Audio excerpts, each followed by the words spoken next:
This is 1480 KRAE Cheyenne. Also being heard on translator K266CC Cheyenne at 101.1 FM. Right now on 1480 KRAE, it's time for the Pro Show, featuring the only father and son sports talk show talking about the local sports scene as we take a look back and look ahead to upcoming events around our area. The Pro Show is on now, right here on 1480 KRAE. And good morning. Welcome to the Pro Show. I'm Larry Proietti, along with Nick Proietti, and we got a couple of special guests that will be joining us via the phone. Let's go to our first guest. He is the head coach of the Cheyenne East Thunderbirds boys basketball team. He is Rusty Horsley. Rusty, it's always a pleasure to talk to you, and we dive right into T-Bird basketball, where I sit here and look at the T-Bird roster for this season, and I see a little bit of height. I see veteran talent. I see speed, and I see a team that might have a very good possibility of taking it all the way this year. You have to be very excited as you get ready to tip it off for the preseason. Hi, guys. Yeah, we're excited about this season. We have a great group of kids that work hard all year round, and we have a very talented team. A lot of kids returning, and so we are excited. I thought we had a great year last year. And hopefully, it's just so hard to carry on and do everything and win every game. But we want to just work from the start and try to carry on through the year. And hopefully at the end of the year, we just have a great season. Coach, let's go back to last season, last March up in Casburg, and Cheyenne East Thunderbirds making a beautiful run to that state title game where, unfortunately, took on that Thunder Base and Bolts team that eventually came away with that state title. But let's recap the state tournament and what you saw and what you liked out of the Cheyenne East Thunderbirds that you're trying to hopefully carry into this season with those returners, part of the Thunderbirds. I thought our semifinal game against Sheridan was a big stepping stone for us. That was an awfully good team Sheridan had. And I thought our kids showed up and just played tremendously during that semifinal game. And I thought we were doing some really good things in the state championship game, too, and for our kids to battle like they did. Thunder Basin had a tremendous team, and for our kids to battle like they did. And then when Kaiser rolled his ankle, we were only down 2 at that point and in the third quarter, and then they kind of made a little run on us there. But Kaiser came back and did some good things. And, just really proud of our boys. One thing I really like about our team is they're pretty gritty, tough. They're going to play defense. They're going to fly around the floor, and they're fun to watch, even as a coach, just sit back and watch them. Rusty, with your team, and like I said, you got a little bit of this, a little bit of that. As a matter of fact, you've got kind of a Heinz 57 with your team. You got outside shooting as well. Do you have to, I don't want to say adjust your coaching style, but is it pretty much you throw 5 on the floor and say, okay, guys, here's the game plan, and let them do their thing? Because, again, you've got a lot of talent at all 5 spots. Yeah, we have a lot of talent that is, what we try to hang our hat on is that we try to turn our defense into offense. And so if we can do that, that keeps them focusing more on defense, and then anybody, anyone on our team can score at any time. And so if we can get it in transition, we'll get it. And if not, secondary transition would be great. And then our kids are pretty focused and pretty mentally tough, so they can play in the half-court set too. So, yeah, just fun and exciting to watch. Aside from, and again, I followed you and been able to call a lot of your games on both the women's side and on the guys' side. But as I get excited for this year's team, to me, like as I said, you got all the elements. But to me, I look at what the makeup of this team is. Boy, even though you say you can set up at the half court, this could be just a fun run and gun bunch. Yeah, it is, and that's kind of what we kind of hung our hat on last year is that, play really solid defense and then get out and run after we get it. And this group, in practice so far is really getting up and down the court. I really like their toughness. I thought that last year really, with them being juniors and sophomores and things like that, really brought some toughness to our squad. And I think this year, they're hungry. When you get to that state championship and you lose, it's always tough to get back there, but that's definitely their goal. Coach, here we are in the preseason again. A couple, at least, non-conference tournaments upcoming. I do believe going down to the Power to Play tournament for Cheyenne East. For you, Coach, as you prepare for that Taco John's invite and as we flip the calendar over to 2023, what are you looking for out of your team, specifically offense, defense, to kind of get them prepared, or at least imagine that they are ready to at least hit the ground, at least running once we get into conference play? Well, one of our goals really in preseason is to make sure that every kid is competing on the floor every second of the game, and our kids do a good job of that. And then plus to look at some other kids that didn't have the opportunity to play a whole lot last year, and to see what our rotations will be as a coaching staff, to see what defenses we run the best. We have a really quick squad this year with some height. And with some, we have some size in there as far as muscle too. So it'll be interesting to see what we do as far as what defenses we can run and which ones we feel more comfortable with.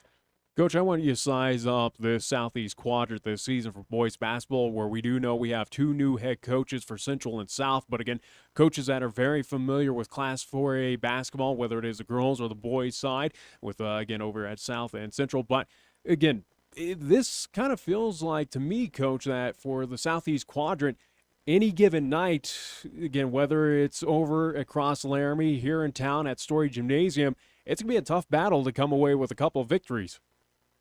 Yeah, and that's why it's very important in our league to stay mentally tough, because you have to take every game like it's your last game. With our conference this year, with Natrona coming in now, that's just adding another really tough team. They have a lot of talent coming back from last year, and so that's just going to add another tough team. And then, of course, you got the two Gillette schools that are always going to be good. Sheridan's always going to be good. Central, I think, is really talented this year, and they got a little bit of everything too. And then South, they have a new head coach, so you never know what they're going to bring to the table. But our conference is definitely going to be tough this year. Rusty, and again, I look back from the time I first got here, and Matt Stranigan was the head coach, and I've seen, a few coaches that have come in and taken over the program. And one of the things, and now with you running the program as well, one of the things I've seen at Cheyenne East is tradition. Yeah, you may have a blip once in a while, but when it comes state tournament time, one of the four teams possibly standing will be the Cheyenne East Thunderbirds. How do you pass along that East High tradition of continuing that momentum taking you to the state tournament? I think it's important to have, what we do is, we have ex-players come in and talk to the players, and they talk about tradition. And then we're getting, part of our coaching staff is from that are ex-players, and part of our coaching staff has coached for so long that they've had all the players here at East. And so we're very fortunate in that way that, we can tradition breeds tradition. And so as long as we continue to have people on our staff and kids come in and talk and people, kids that have been out for 10 years being still excited about East basketball, I think that's important. And I think that's how you carry on that tradition. Nick mentioned the Southeast. Let's take it up to the Northeast again too. And as you mentioned, Natrona coming into the East this year, and Natrona has been up and down, for many years. But one thing that they're going to bring a brand of physical basketball. But you look at the Campbell counties, you look at Thunder Basin. The tradition of basketball for Gillette has been extremely high. Again, in the 30+ years I've been here, Sheridan's kind of that one that sneaks under the radar. They're consistent, but this East is. Well, I'll tell you what, I wouldn't want to be any team from the West facing you guys when it comes to tournament time. Yeah, I think it's going to be tough. I think Laramie's going to be really good too. I think I failed to mention them, but I think Laramie's got a ton of young talent that are going to be juniors and some of their seniors. And they got a good mix of kids too. They got size and they got kids that can really shoot it. So I think this conference is going to be really, really solid. I think at the end it really helps you, because when you play in a solid conference and every game is kind of a battle, it gets you tournament ready.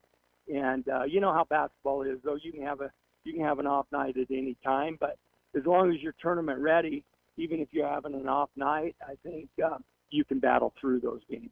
You know, you look at the Chinese Thunderbirds roster, and again, too, you know, the 5 you're going to put on the floor, all of those guys have that opportunity to be, you know, all-staters, all-conference. But who are you expecting, again, just your own personal thoughts, who are you expecting big things from this season?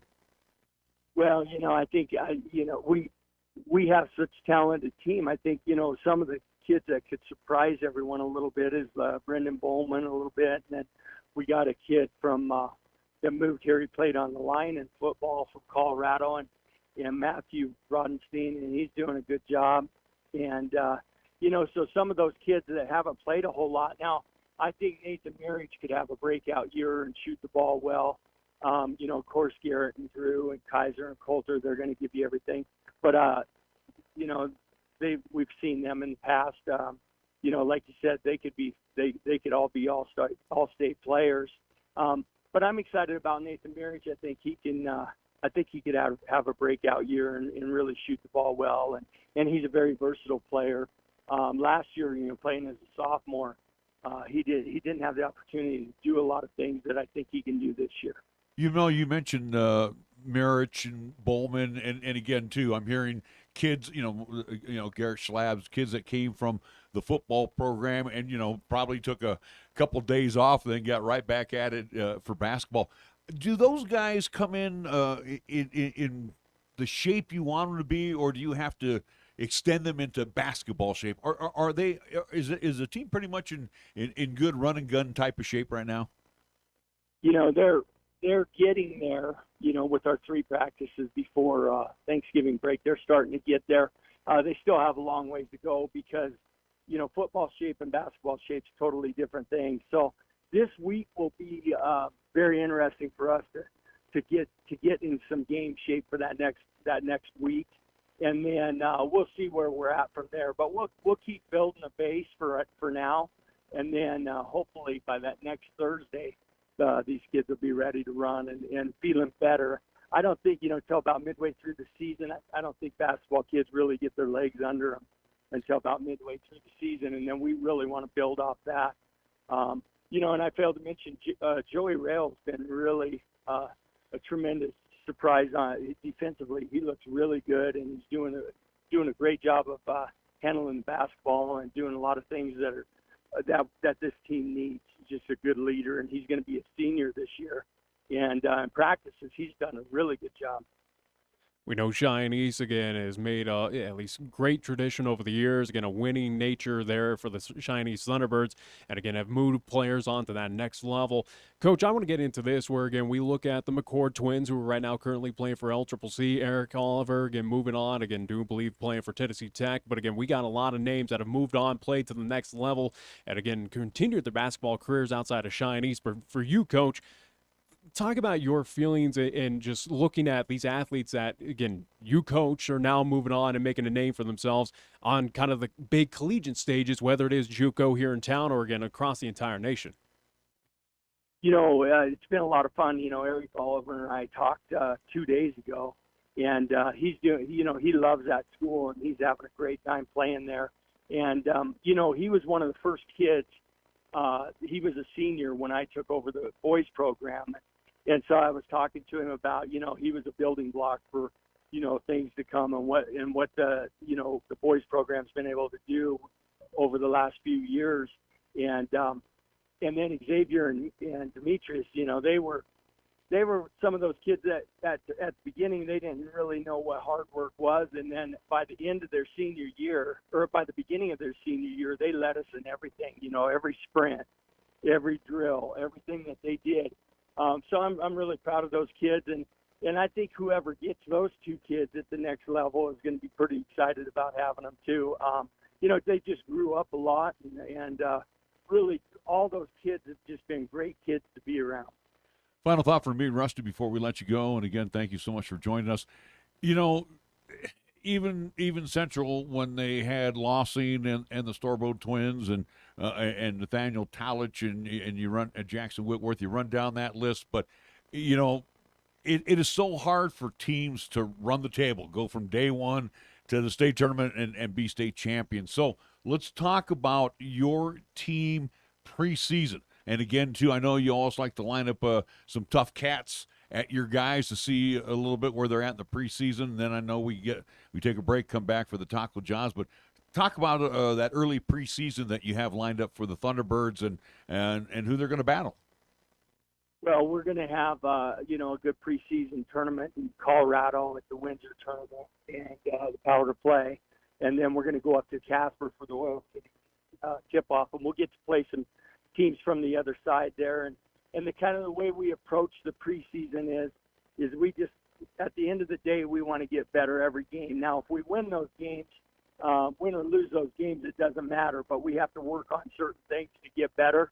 And we just want to really work on everything in preseason to get us ready for the conference season. And, we've been pretty fortunate over the years where we've done well in the preseason, but none of that really matters to us. We just want to get better in certain phases of the game and then get ready for conference. Well, Rusty, we are looking forward to catching up with the T-Birds throughout the course of the year, and thank you so much for joining us, and best of luck to Cheyenne East once again under your direction. Thanks so much. Thanks for having me. Rusty Horsley, head coach of the Cheyenne East Thunderbirds boys basketball team, and we are going to take a quick break. We'll come back. Nick and myself are joining, we'll be joining you here on this Tuesday. We do have Brodie Epler, who will be joining us a little later on. He's the head coach of the South High Fighting Bison, so we'll talk some more hoops on the high school side a little bit later, but we got a bunch of other things to chat about. We'll be back after this right here on 1480 KRA. Treat your taste buds to a warm bagel and Mort's Bagels with your favorite cream cheese. Perfect for the office or perfect at home. Mort's Bagels are always made fresh and delicious daily. They are perfect for breakfast and lunch too. Did I mention perfect? For 3 decades, Mort's has served us with amazing bagels and customer service. Ask about their specialty and seasonal selections too. They even deliver. Mort's Bagels. Treat yourself today. 1815 Cary Avenue, downtown Cheyenne. We are the key to your cleaning success. The Key People that provides affordable office and professional cleaning services for over 40 years with exceptional customer care. All of our contractors have background checks and are licensed and bonded. We guarantee you a safe and secure service that is tailored to your individual and business needs. The Key People do not impose year-long contracts, and all quotes are free, confidential, and personalized. Call the Key People at 1-800-468-8283. That's 1-800-468-8283. Capital Lumber is lumber one in Cheyenne. Are you listening? We're all the lumber store you'll ever need. Merry Christmas and Happy New Year from family owned and operated Capital Lumber Company at 1222 Dunn Avenue in Cheyenne. Remember, Capital Lumber Company always invites you in to shop with a do-it-yourselfer on your holiday shopping list. From tools, paint, hardware, and so much more, it's Capital Lumber Company at 1222 Dunn Avenue in Cheyenne. Wisdom, expertise, compassion, qualities that are the foundation of Cheyenne Urological, with their experienced doctors and their highly trained staff providing top quality treatment for prostate cancer, urinary tract infections, kidney stones, impotence, and incontinence. You can trust Cheyenne Urological to give you the highest quality urinary care. Now offering the latest in robotic surgery, call Cheyenne Urological at 635-4131. That's 635-4131. Check out the huge savings this week at Town & Country Supermarket Liquors. Here are just a few of the terrific weekly specials. It's your one-stop to shop for these Super Radio buys heard only right here. Crown Royal Canadian Whiskey, original or apple, 1.75-liter bottle, $42.99. Bud Light, Coors Light, or Miller Lite Super Suits, 24-pack, 16-ounce cans, $24.99. And St. Brendan's Irish Cream Liqueur, 750-milliliter bottle, $14.49. Town & Country Supermarket Liquors on the South Greeley Highway, Cheyenne's low-price leader. Here's the latest weather forecast on 1480 K-Ray. Otherwise, for today, continue cloudy with light snow. Look for a daytime high near 15. Mostly clear for tonight, or low 1 degree below zero. Tomorrow, sunshine. We're calling for a daytime high near 27. And for Wednesday night, partly cloudy. Our low dropping down to 14 degrees.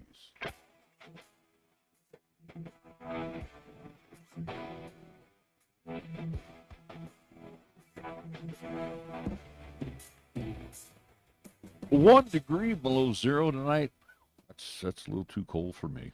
Get older, the cold just really just bites through you. Hey, I do want to mention, as I went to break, Brodie Epler, head coach of the Lady Fighting Bison South High, will join us here around 12 noon.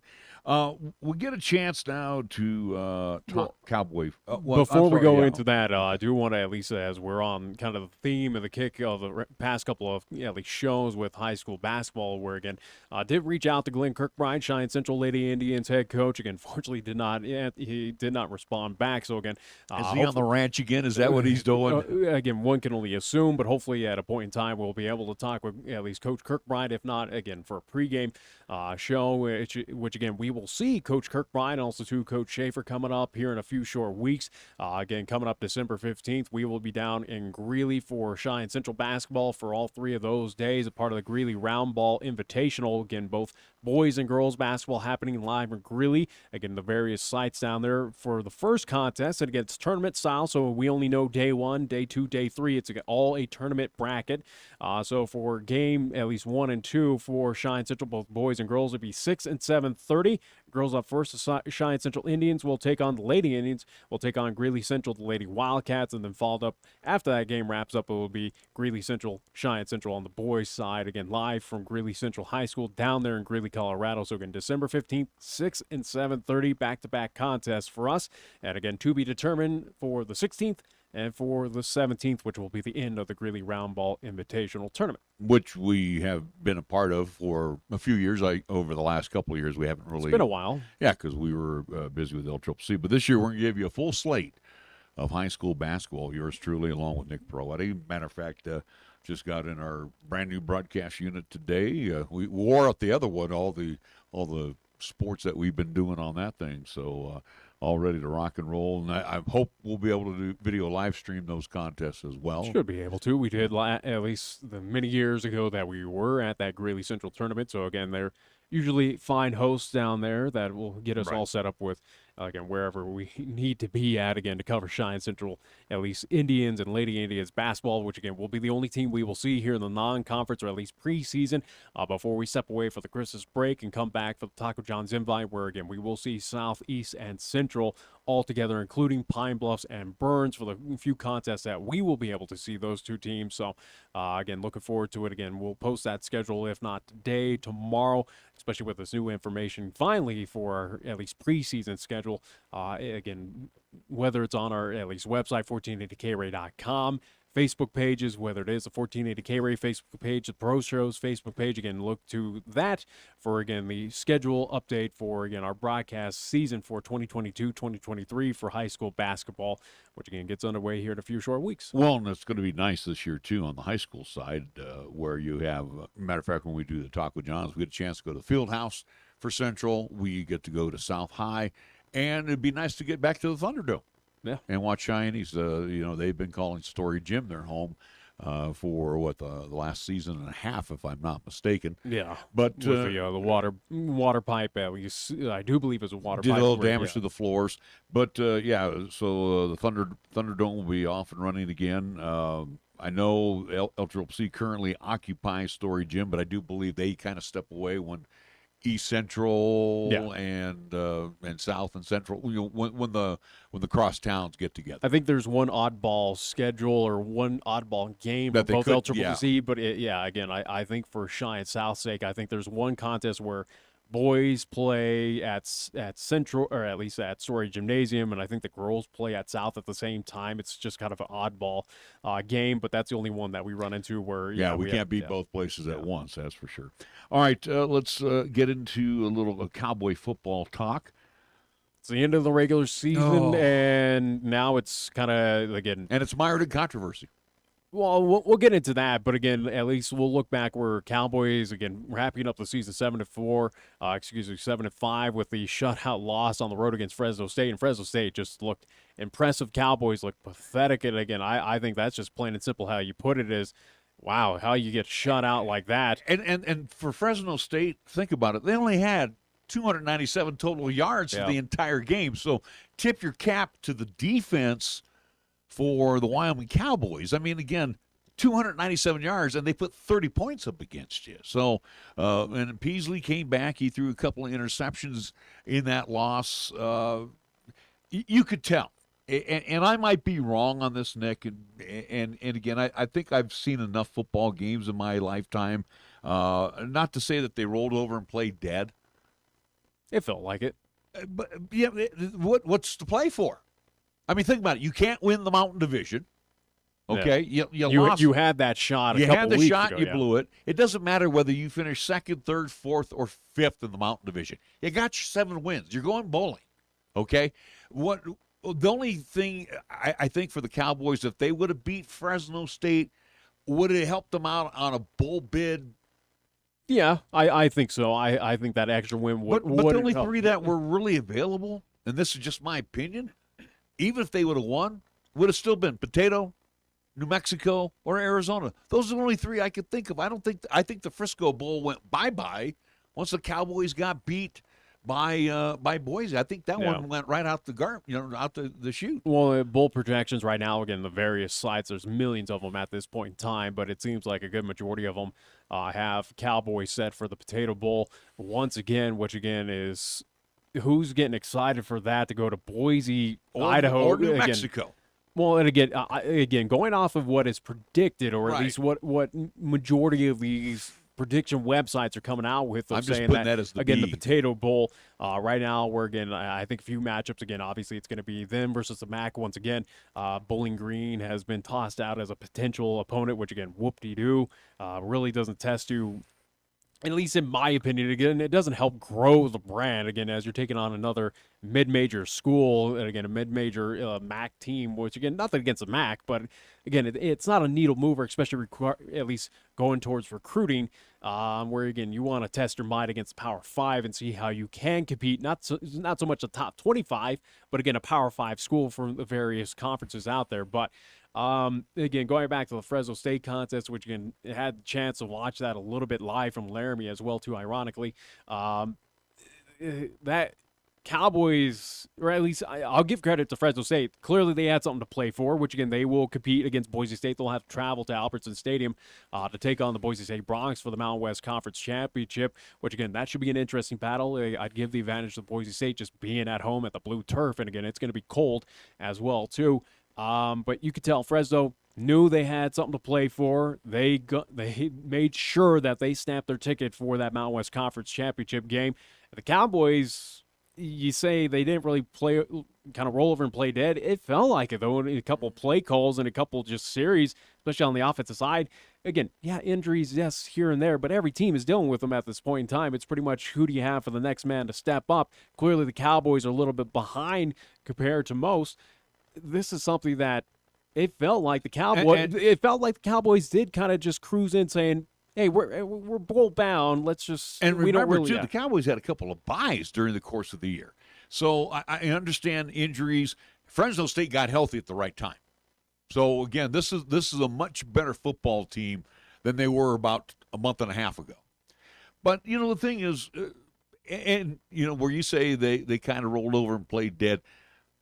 It felt like they were in cruise mode. No team really does that. I mean, they go out there and try to give it their best for 60 minutes, but you just sit back and you could tell, and I'm sitting here as a fan as well, too. The wind is out of my sails after that Boise State loss. And the reason why, and I've heard other folks talk about, yeah, sure, you go for the win, that type of deal. And and we were just talking about it before we came back on. I said, doggone it, you had the opportunity. Titus Swim was having a great game against Boise. That offensive line was opening up some holes. You at least keep that thing, doggone it, in the middle of the field. Yeah. You had a timeout. You keep it in the middle of the field, and you just pound it at Boise State. You never know. You never know with Titus Swim. I mean, he could break one that quick. But the point is, being disappointed with this current coaching staff, the head coach, I'm sorry, and I have to beat the dead horse. This coaching staff has disappointed me ever since he's taken over. And again, it starts at the top with one Craig Bowl, where again, right now as it stands with the loss of Fresno State, again, overall, this is time tenure for the Wyoming Cowboys, as Craig Bowl has been the head coach since 2014. Again, overall, he'll finish out at least in this season 52-55. So again, still below 500, even going 7-5 this season.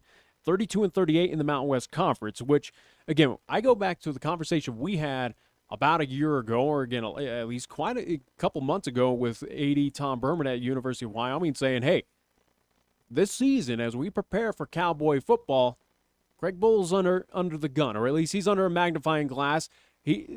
Tom Berman didn't really say he's on the hot seat, but they're keeping an eye on how this season at least kind of shapes up. Now, in regard to, again, is Craig Bull on the hot seat? It feels like he is every single season. Again, we're kind of the ones that kind of at least lead that charge here that, yes, it's time for him to go. He really hasn't been all that impressive. But this is going to be interesting of how Wyoming, the university, the athletic department approaches this season where, again, Cowboys exceeded expectations. This was a team that was expected to finish dead last, or at least near dead last, not just in the Mountain Division, but, again, the Mountain West Conference in whole.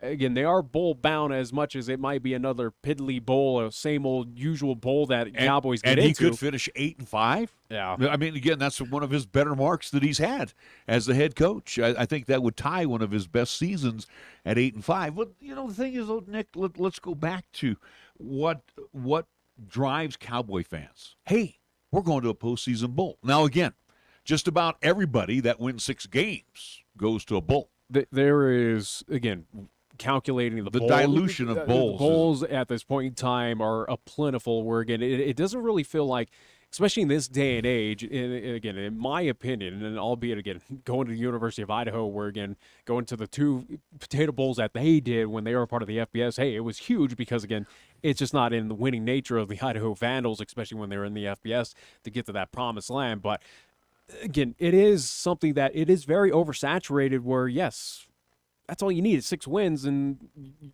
you're in, kind of guaranteed. Again, out of the 130-plus teams that are in FBS, I think it's down to around 90? Somewhere around that mark, 80 to 90 teams go postseason bowl bound just due to the fact of how many there are at this point in time. It's a little oversaturated, yes, without a doubt. It doesn't feel like you really have to earn it, in my opinion. You look at it this way. You look at, all right, wow, the Wyoming Cowboys are going to a bowl. How exciting. But, after the Wyoming Cowboys, what do you tune your thoughts to? The top 4 teams are going to be competing for the national championship, right? Yeah. That's basically it. I mean, correct me if I'm wrong. I think, like, SC has a date with Utah. And in my opinion, I think the Southern Cal Trojans, yeah, you can throw Michigan in the argument, but the Southern California USC Trojans right now, they got to be one of the hottest football teams in the nation. And then you look at their quarterback who has vaulted himself into the top 2 for the Heisman Trophy. So, like I said, here we go. Wyoming Cowboys, boom, we can't win the Mountain. We're not going to the Mountain West Conference Championship again. And we're going to some rinky-dink. As far as I'm concerned, it's a rinky-dink bowl. I don't really I care less. But, for fans that want to get out of here during the holiday season, they want to go to Boise, great, terrific, go to the famous Potato Bowl. If you get that opportunity to go to Albuquerque, I know New Mexico does a great job with the New Mexico Bowl. I don't think Arizona Bowl is going to be I think that's like number 3 on the wish list, but I think that's far off for the Cowboys. I think the realistic is either New Mexico or Potato Bowl, which again are kind of the lower paying bowls that again are going to be kind of the Sun Belt matchup with the Mountain West or the MAC matchup, where again it's not all that attractive, and again it doesn't, at least in my opinion, again does not move the needle for excitement. It's another losing bowl for the athletic department. And again, counting very quickly, again total bowls, and I wouldn't doubt there's probably a better resource, but again looking at what NCAA has listed, again around 40 bowls in total. So again, you're talking 80 teams. 80 teams now go bowling at this point in time seems a little ridiculous. And I get it that they added more just due to the fact that we are, at least the FBS level, is adding more teams within. But again, it feels like it is very oversaturated. And again, you look towards the Mountain West Conference, teams that only should be going bowling, at least in my thought, my opinion, should be the ones that are competing for the Mountain West Conference Championship is Fresno and Boise State. Those two have kind of earned it. The outside looking in would be a Wyoming, would be a San Diego State, Air Force as well too. Again, Utah State, probably not. But again, I think who deserves postseason play just looking, especially because, again, we talk about how bad this Mountain West Conference was this season, or at least how wide open down it was. It certainly was down. I take the two teams that are playing for a Mountain West Conference championship, and that's it, of who represent your conference to go postseason play, or at least who earned it. Cowboys, again, 7-5. You had a shot. Yeah, you were competitive against Boise, but plain and simple, again, what comes in the end of the day, it's an L. It's a loss, and you're not competing, once again, for Craig Bowl. You're not competing for another Mountain West Conference championship. Look at the teams, too. Let's go to the Mountain West Conference. Look at the teams the Cowboys beat. Beat Utah State, down. Beat Air Force. I'll give them a mark for Air Force. Beat New Mexico. Beat CSU. Down. And beat Hawaii. Down. There you go. That's not exciting. They lost to San Jose State. Your non-conference victories as well, too. Northern Colorado, which, again, they just fired Ed McCaffrey. They had a rough go of it. And, again, they're also in the FCS. They're in the Big Sky. And taking down Tulsa, which, again, Tulsa, to be fair, again, has had a good run this season. But, again, Tulsa, another mid-major team. So got again, clobbered by Illinois. Yeah, I got clobbered by them. So, again, you look at quality wins for the Wyoming Cowboys. Not a lot to you chomp your oats about. Yeah, Air Force. That's your quality win. That is your Air Force your and main Tulsa. win. Air Force and Tulsa are your two quality. So, and again, that's where for the bowl projections or bowl bid possibility for the Cowboys, again, I expect nothing less but those kind of dead last bowls of New Mexico and famous potato, at least the Idaho famous potato bowl. That's pretty much about it. And again, for Cowboy fans, again, as we're trying to get into this winning nature, you kind of want to do something a little bit different, or at least challenge yourself instead of taking on Sun Belt teams or MAC teams and going to the same old bowl year in and year out. Again, what are Cowboy fans in general, are you excited that you're going back to Boise, Idaho, potentially to, again, take on a Bowling Green or whoever comes out of the MAC? Once again, don't you want to test, or at least I think where I'm leading to, at least with the Wyoming Cowboys, again, as we look towards the rest of the Mountain West Conference and this realignment in the NCAA football, or at least in the FBS level, you're looking at CSU, you're looking at Boise, you're looking at Utah State right now, tossed out that possibility, San Diego State, Fresno State as well. There's been quite a few names right now within this conference that are saying, hey, I'm looking towards the future. I'm looking towards competing with a Pac-10 or a Pac-12 conference, or looking to join within those Power 5 or those major conferences that has now become super conferences. You know, Cowboys right now kind of sit in no man's land of, I guess we'll sit a part of this Mountain West Conference in 2 to 3, 5 years. What is it going to look like? What teams do we lose? What teams do we gain? And right now, I think what secondary bowls are we going to get off? And again, that's kind of the concerning thing right now for the Wyoming Cowboys as you sit in no man's land. Again, you got teams around this conference that are focusing on the future, that are wanting to be a part of these super conferences.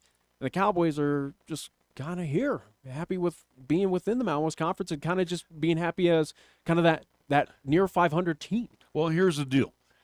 And again, too, in the athletic department, so as we talk about Tom Berman, athletic director, you're going, let's just throw it out there, famous potato bowl.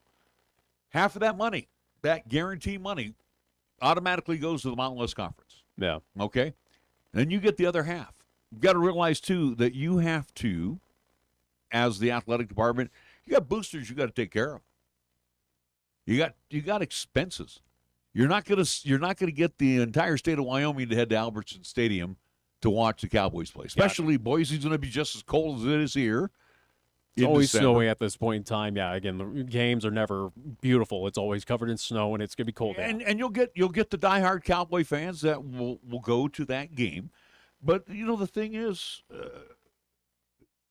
get excited about the bowl. That's fine. But from a monetary standpoint, you're losing. Yep.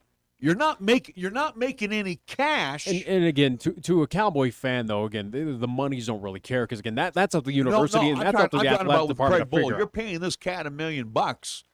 And every year he's costing you money. Oh, yeah, he's not worth the money that he's getting paid without a doubt. And I think it's just the namesake of what he built at North Dakota State, again, winning those FCS championships. Again, let's talk about that. He was the best FCS team. He won AAA baseball championships. Yeah, plain and simple. Again, it was the lower level. And again, yeah, he had dominance, but now here it is, the big show where, again, how many of those FCS teams are coming up and taking down FBS level teams, or at least those perennial powers? It doesn't happen if at all rare. Again, last time you would probably toss that out as Appalachian State, and Michigan was kind of the big upset of that kind of differing level. And what's the big check mark for him? Well, in addition to sending folks to the pros, we'll give him that, and he sent quite a few to the next level. What school does it? Again, CSU sends players. I understand that, but what I'm saying is, you look at the accomplishments. Okay, we got that. We beat Boise State a few years back with Josh Allen, quarterback. We had a chance to play for the Mountain West Championship, lost to San Diego State. And we lost to BYU in the points and we've gone to all these, quote, mediocre bowls. What's the one thing he's going to hang his hat on? Hey, I beat Missouri. Beat his SEC team, which was very down. That was very down, yeah. And what did we do for him? Somewhere in that incentive portion of the contract clause, if he beat a high-caliber team, he beat one high-caliber team, and he gets a bonus for it. You didn't do nothing against Washington State. You did nothing against. You got to win against that. So again, he's got some Power 5 victories, but again, albeit against teams that were Illinois this year. You got. And Illinois is kind of mid-range in the Big Ten. You got munched. So it's something that, again, I think right now for the Cowboys, where, again, I get it of sitting in the here and now that, yes, there is, we're seeing Cowboy teams that are above 500 that are going postseason play, even though, again, it is oversaturated that, again, any team in this league has a shot at a point in time to go postseason play. Again, I think my main point and my main concern is we need to look, at least for Wyoming Cowboy football, you got to look towards the future where, again, with these super conferences coming and, again, other teams within this Mountain West Conference space committing and saying, yeah, we're done. We're going elsewhere. And, again, we're already seeing that with Boise. You're seeing it with San Diego State. CSU, again, where they built Canvas Stadium. They said, we're making this so we can join at a future date these power conferences. Again, that's the concerning thing, is that these other schools are preparing for the future. They're wanting to at least better themselves, whether it is, again, buy facilities or, again, making the brand name big or whatever, this or that. Cowboys kind of just sit here in the here and now going, yeah, we got our 7-5 victories. We got Craig Bull. We're going to the Potato Bowl once again. We're beating up a MAC team, but we're not looking towards the future of what does this do for potential recruits or, again, to get those superstar athletes here to at least to Laramie, Wyoming, to compete for championships, for a better bowl, for, again, what is ultimately the goal right now for, again, for the Wyoming Cowboys is to win a Mountain West Conference championship, which you still can't do. And under this current direction, it's not going to happen. I've made that prediction for the longest time. Again, Cowboys going to a bowl. Hey, great, terrific. Do I really care about the bowl? No. Going to watch it? Probably not. But I'm a Cowboy fan. So, and then I sit here and I look at this situation with the Wyoming Cowboys. I don't see the future. I really don't. And then also, too, think about the transfer portal. I think your future is a reality right now for the Cowboys of you're going to finish above 500 or at least near 500. Maybe on an occasion. On an occasion, again, year in and year out. I think that's how it stands. And again, when you do go above 500, you're going to go to a so-so bowl. I think that's the future or the reality. And again, you're seeing it as a trend now. Again, we have a good sample size with Craig Bull. That's what you expect out of the guys. That again, it's around 500, nothing too special. Let me finish on the transfer portal again, which I think is the worst thing that's happened in college athletics. Okay, but survive and adapt as other schools are. When you have kids leaving our program and popping into the transfer portal, obviously something is amiss within the program. Because, again, this has almost been said to me. You don't come to Wyoming to sit the bench. No. Being second string for four seasons of your college career, you don't come to Wyoming to sit the bench. Okay? You want to start. And most of these kids that are young men, I should say, to me they're kids, but most of these young men that are transferring have been a part of the program. And they're leaving. So something's misfiring. Again, with Titus Swim, and we'll talk a little more about that after the break. When you have him dropping into the portal, what was it, Valade? Yeah. He's hasta luego. These guys get how many touches of the football? What does that tell you? Not because they're going to go to a bigger and better program and they got a better shot at getting drafted. Because hell, some did. But Josh Allen, look at him from Wyoming. And again, Josh Allen was that freak athlete that again comes in once in a blue moon to the Wyoming Cowboys. Which again, I think that's the situation is. Outside of the years with no Josh Allen at the helm, again, this team has been below 500 or at 500. Even with Josh Allen at the helm and all the weapons, again, still best finish was with 8 wins. And again, at least got it to the Mountain West Conference Championship game, but again, still didn't come away with that championship. In his 2 years there, and again, he got hurt his sophomore year, his freshman year, and did not get any. I think it was like on his fourth play or something. But then he comes back the next year. They go 8-5. Or 8-6 because they ended up losing to the Poinsettia Bowl. Yeah. Then they go 8-5 the next year when they went to the famous Potato Bowl. So again, they're above 500 while he was the quarterback for the Cowboys. The thing is, though, like I said, there's something misfiring within that system. Again, you go to, and I know this is just going to sound just totally off the wall. You go first to college to get an education. Well, sort of, kind of, in a way, I guess. But those of you that are there on a football scholarship, basically, you've got everything there for you, including the education portion of the program. Yeah. But if they're leaving UW, and again, you're being recruited to come to UW, and when you're being recruited, hey, you can step in and start right away. Would you rather play 4 years as a starter, or would you rather hop into the transfer portal? Take your chances where you may not start for a couple of years, but you could be on a better program if that trips your trigger. Which I think, again, we need to get to that final break. But, again, most athletes, again, especially where, again, anyone can get recruited at this point in time with the beauty of technology and, again, with the ease of access to information, again, scouting and, again, film, blah, blah, blah. That, again, you can get recruited from a New Mexico, a CSU, but, again, it's not going to be a major swath compared to if you go to a USC, a UCLA, any of the, again, a Big Ten school, an SEC, an ACC school where, again, they're going to have a little bit more heavy favoritism on, again, those athletes there because, again, they're playing against much higher quality opponents. And you want that. Chippers. Yeah, again, you want the higher talent without a doubt to prepare you for the NFL.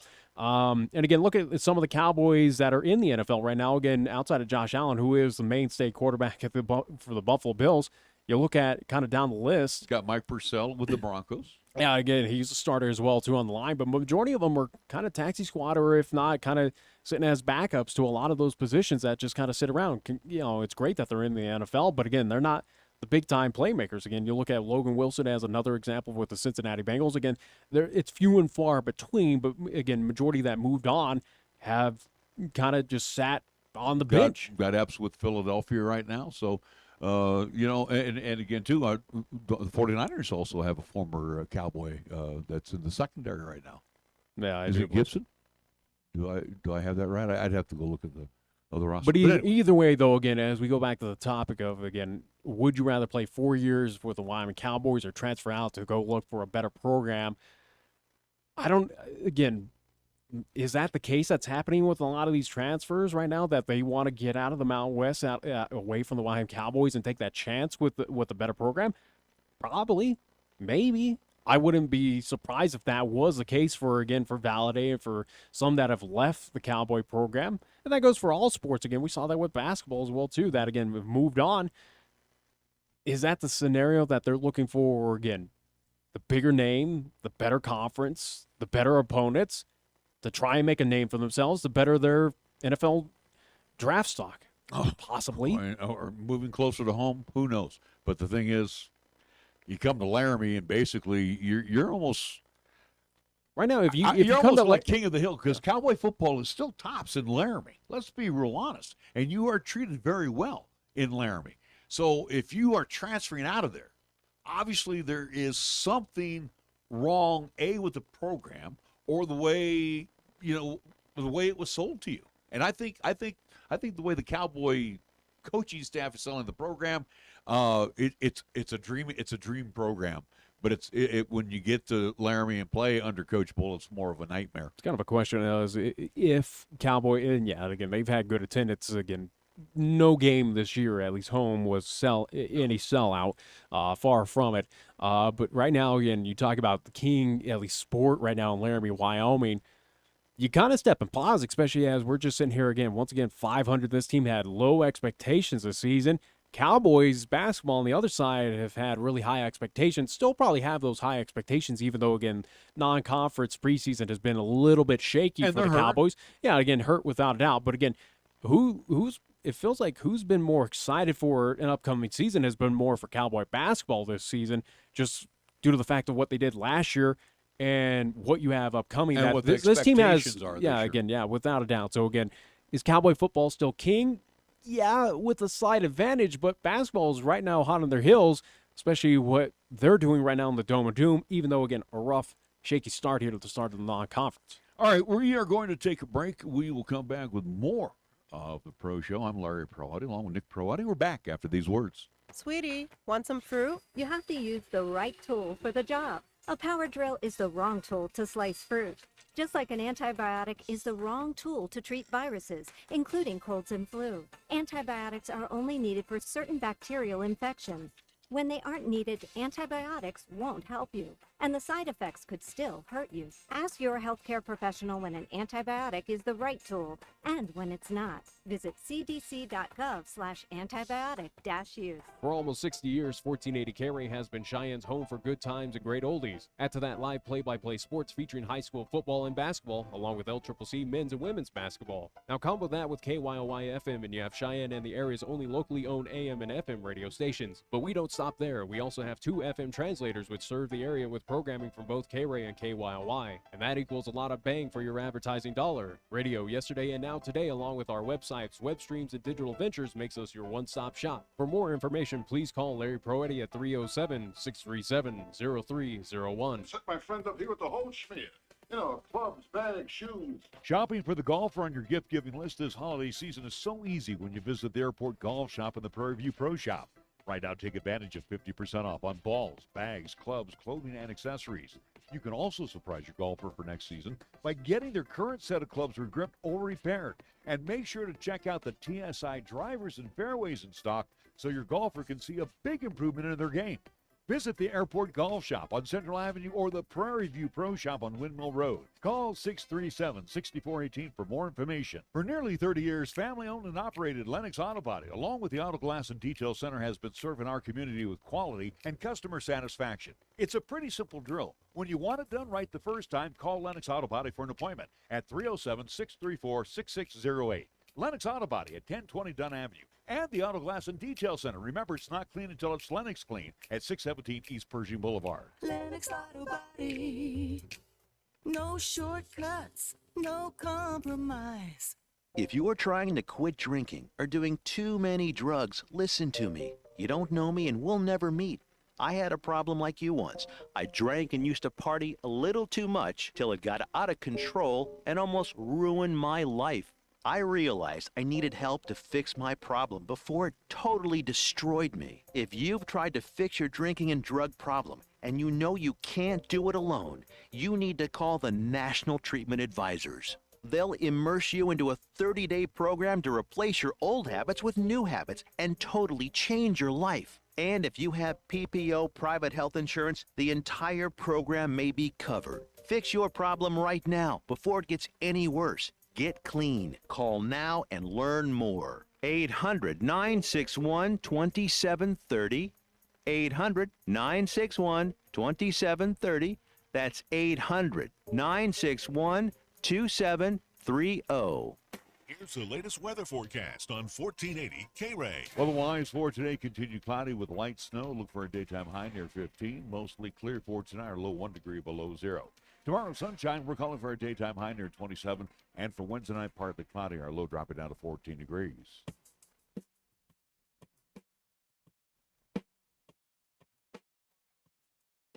And we welcome you back to the Pro Show. I'm Larry Proietti, along with Nick Proietti. Our next guest will be joining us here shortly, Brodie Epler, head coach of the Lady Fighting Bison at South High, as we'll get back into hoops.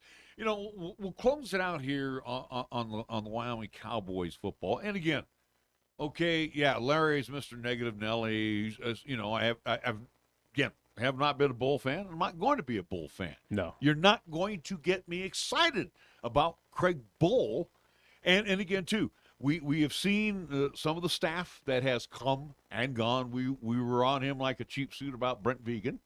Who's finding success right now in the Big Sky. And again, albeit, again, stepping down to the FCS, but again, head coach there for Montana State, which, again, is finding success down in that level, again, as the playoffs are underway out there. Again, at least, again, all credit to the Montana States or Montana of the world or the Big Sky in general. Again, that conference in the FCS level, very tough this year. Again, Idaho Vandals making it back for the first time in about 20-some-odd years, albeit, again, they've been up in the FBS. Again, did lose to Southeast Louisiana. So, again, my Vandals, again, went playoff bound, lost on the road. But either way, yes, Brent Vegan, who, again, was kind of the big mainstay target, especially on the offensive side, has proven that at least on the FCS level, he can win, and immediately became a winner the first year, at least in and out. But very quickly with Craig Bull right now, again, you have we have enough of a sample size for the guy that, again, you're finishing near 500, if not below, year in and year out.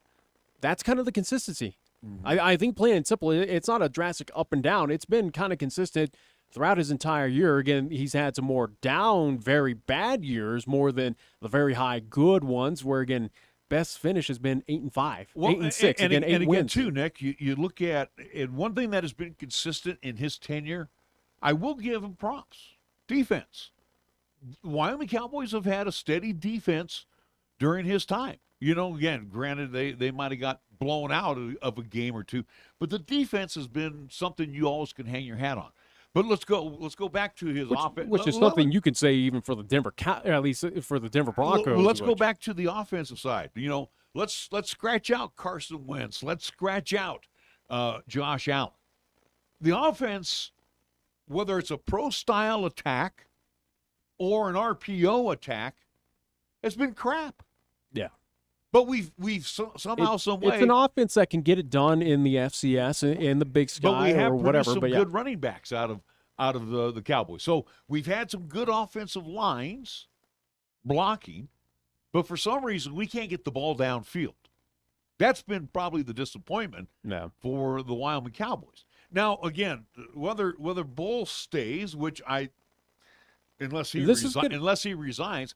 You know what? I don't foresee he's going to resign, but this offseason, again, post-bowl, which, again, they're going to go to a bowl, and, again, we'll figure out what they play, and win or lose. Again, I think this decision will be determined, if at all, again, post the bowl, at least, game.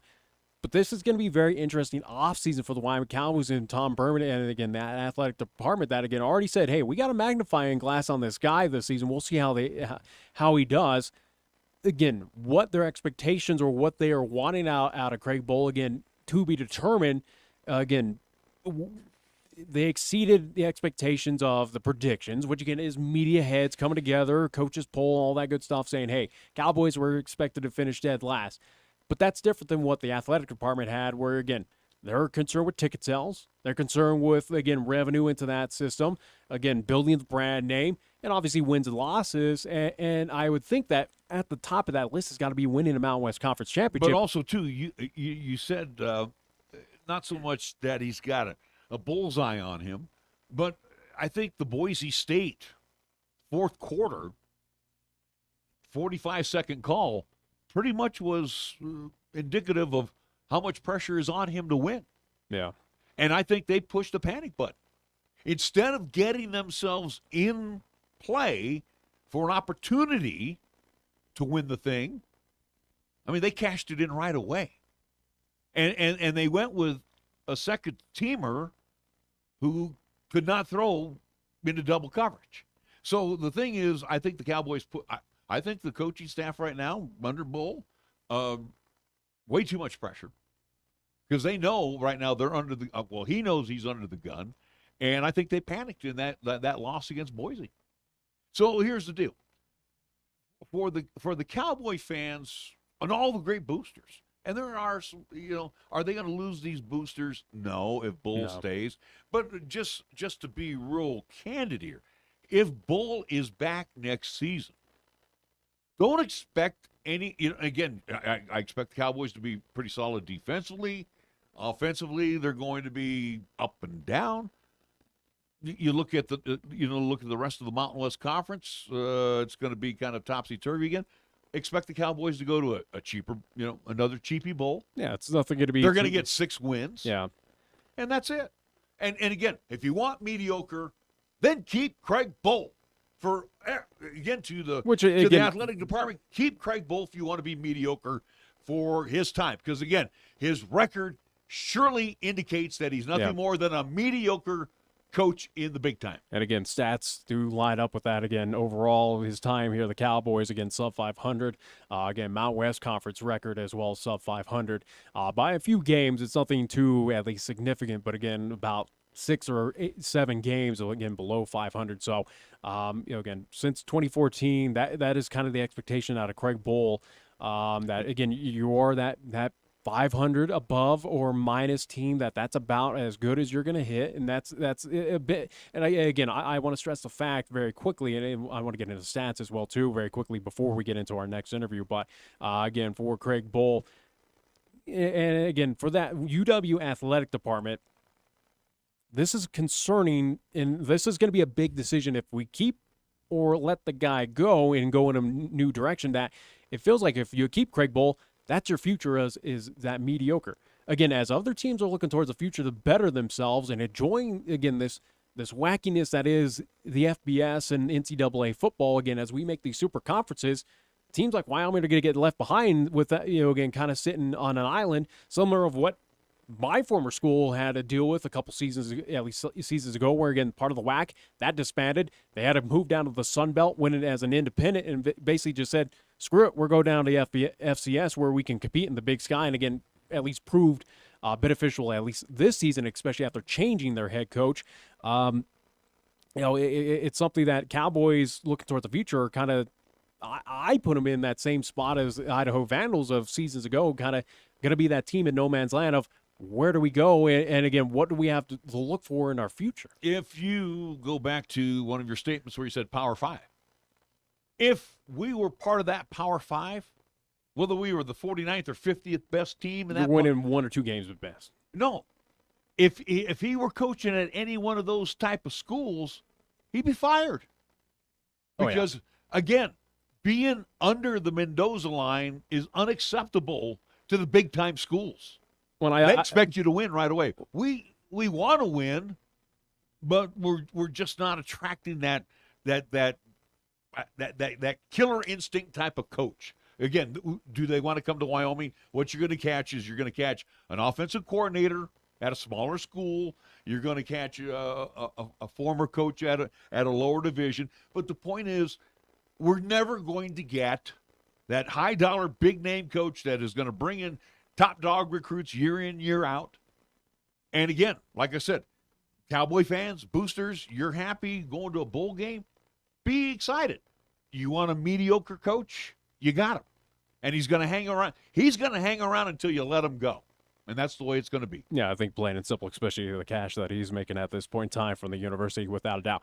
Again, we talked about if Craig Bohl was in other positions in the Power 5, I think immediately would be fired after, again, a couple of seasons where, again, you look at the offensive stats, and the offensive stats have been pretty consistent as well, too. We talked with the win-loss record very quickly as, again, we'll take a break here very shortly, get Brodie Epler on. But, again, you look at the offensive stats. Again, defense we know is pretty solid. It's been like that from day one. Again, give him that credit. But offense has been pretty consistent outside of the Josh Allen years. And, again, looking towards this season's stats, 125th in passing yards average. 127 yards passing, which, again, is kind of been on par. Rushing yards, though, where, again, this team does keep it on the ground, 40th in the NCAA, or at least the FBS, averaging 187 yards on the ground, again, per game. Points for this season, 20.9, puts them at 112th in the NCAA FBS level. Points against, though, 23.4, which is tied for 88th. So, again, at least not the best points allowed, but again, also to talk about that difference, points allowed is 3, again, about 2 points, some odd, again, a little bit better than their points, at least 4 for the Wyoming Cowboys. So again, right now, again, you're going bowl bound. Again, you're giving me mediocre numbers, Nick. Yeah. I mean, that's it. It's mediocre, and again, you want to go to the famous Potato Bowl? Have at it. Great, terrific. I don't have to be a part of it. I don't care. So, again, Craig Bowl, you've taken us to bowl game, and every one of them, except for the Poinsettia Bowl, who cares? But, hey, you know what? Cowboy fans, if they like them or administration likes them or boosters love them, keep them. But I'm just telling you right now, you're going to get exactly what you pay for. Absolutely nothing. You're paying for 500 football and, again, subpar bowls, and that's about it. Where, again, this team's not going to test itself against some of the higher Power Fives. Again, don't need to go against an Alabama, Ohio State, but, again, where's the victory against an Illinois team that at least is doing fairly well for themselves in the Big Ten? And we haven't even touched upon this either, and I know we need to get moving on here, but Titus Slim has left the team.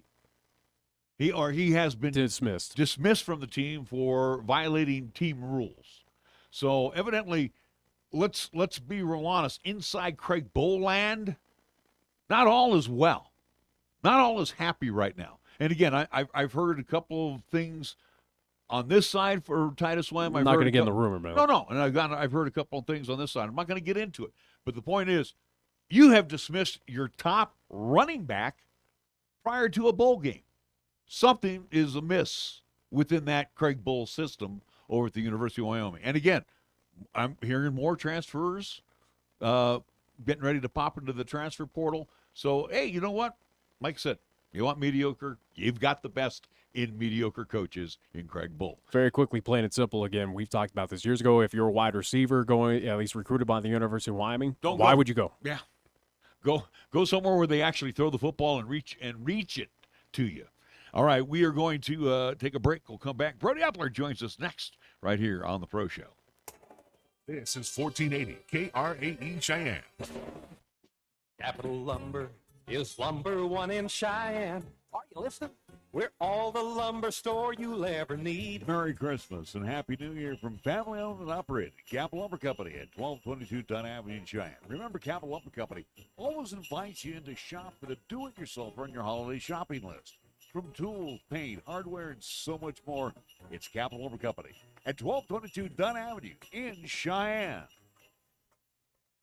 Town & Country Supermarket Liquors has just what you're looking for this holiday season. See our amazing whiskey collection and pick up the perfect wines for those special celebrations. For a unique gift, don't miss our custom-made gift baskets and branded gift sets. Happy holidays from all of us at Town & Country Supermarket Liquors. We'd like to express our sincere gratitude for your business this year and want to wish everyone a wonderful holiday season. Hi, it's Lee at Absolute Flooring. The holidays are arriving quickly.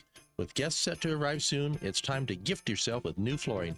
No matter what type of flooring you would like, Absolute Flooring has what you're looking for in a price to suit your needs. With the best selection of styles and colors available, we can help whether it's one room or a whole house. Why not make this your best season ever by visiting Absolute Flooring at 3573 East Lincoln Way and at AbsoluteFlooringWYO.com. Remember, it's always your home, your floor, your store. Absolutely. Whatever the adventure, the new 2022 Kia Sorento can help you get there.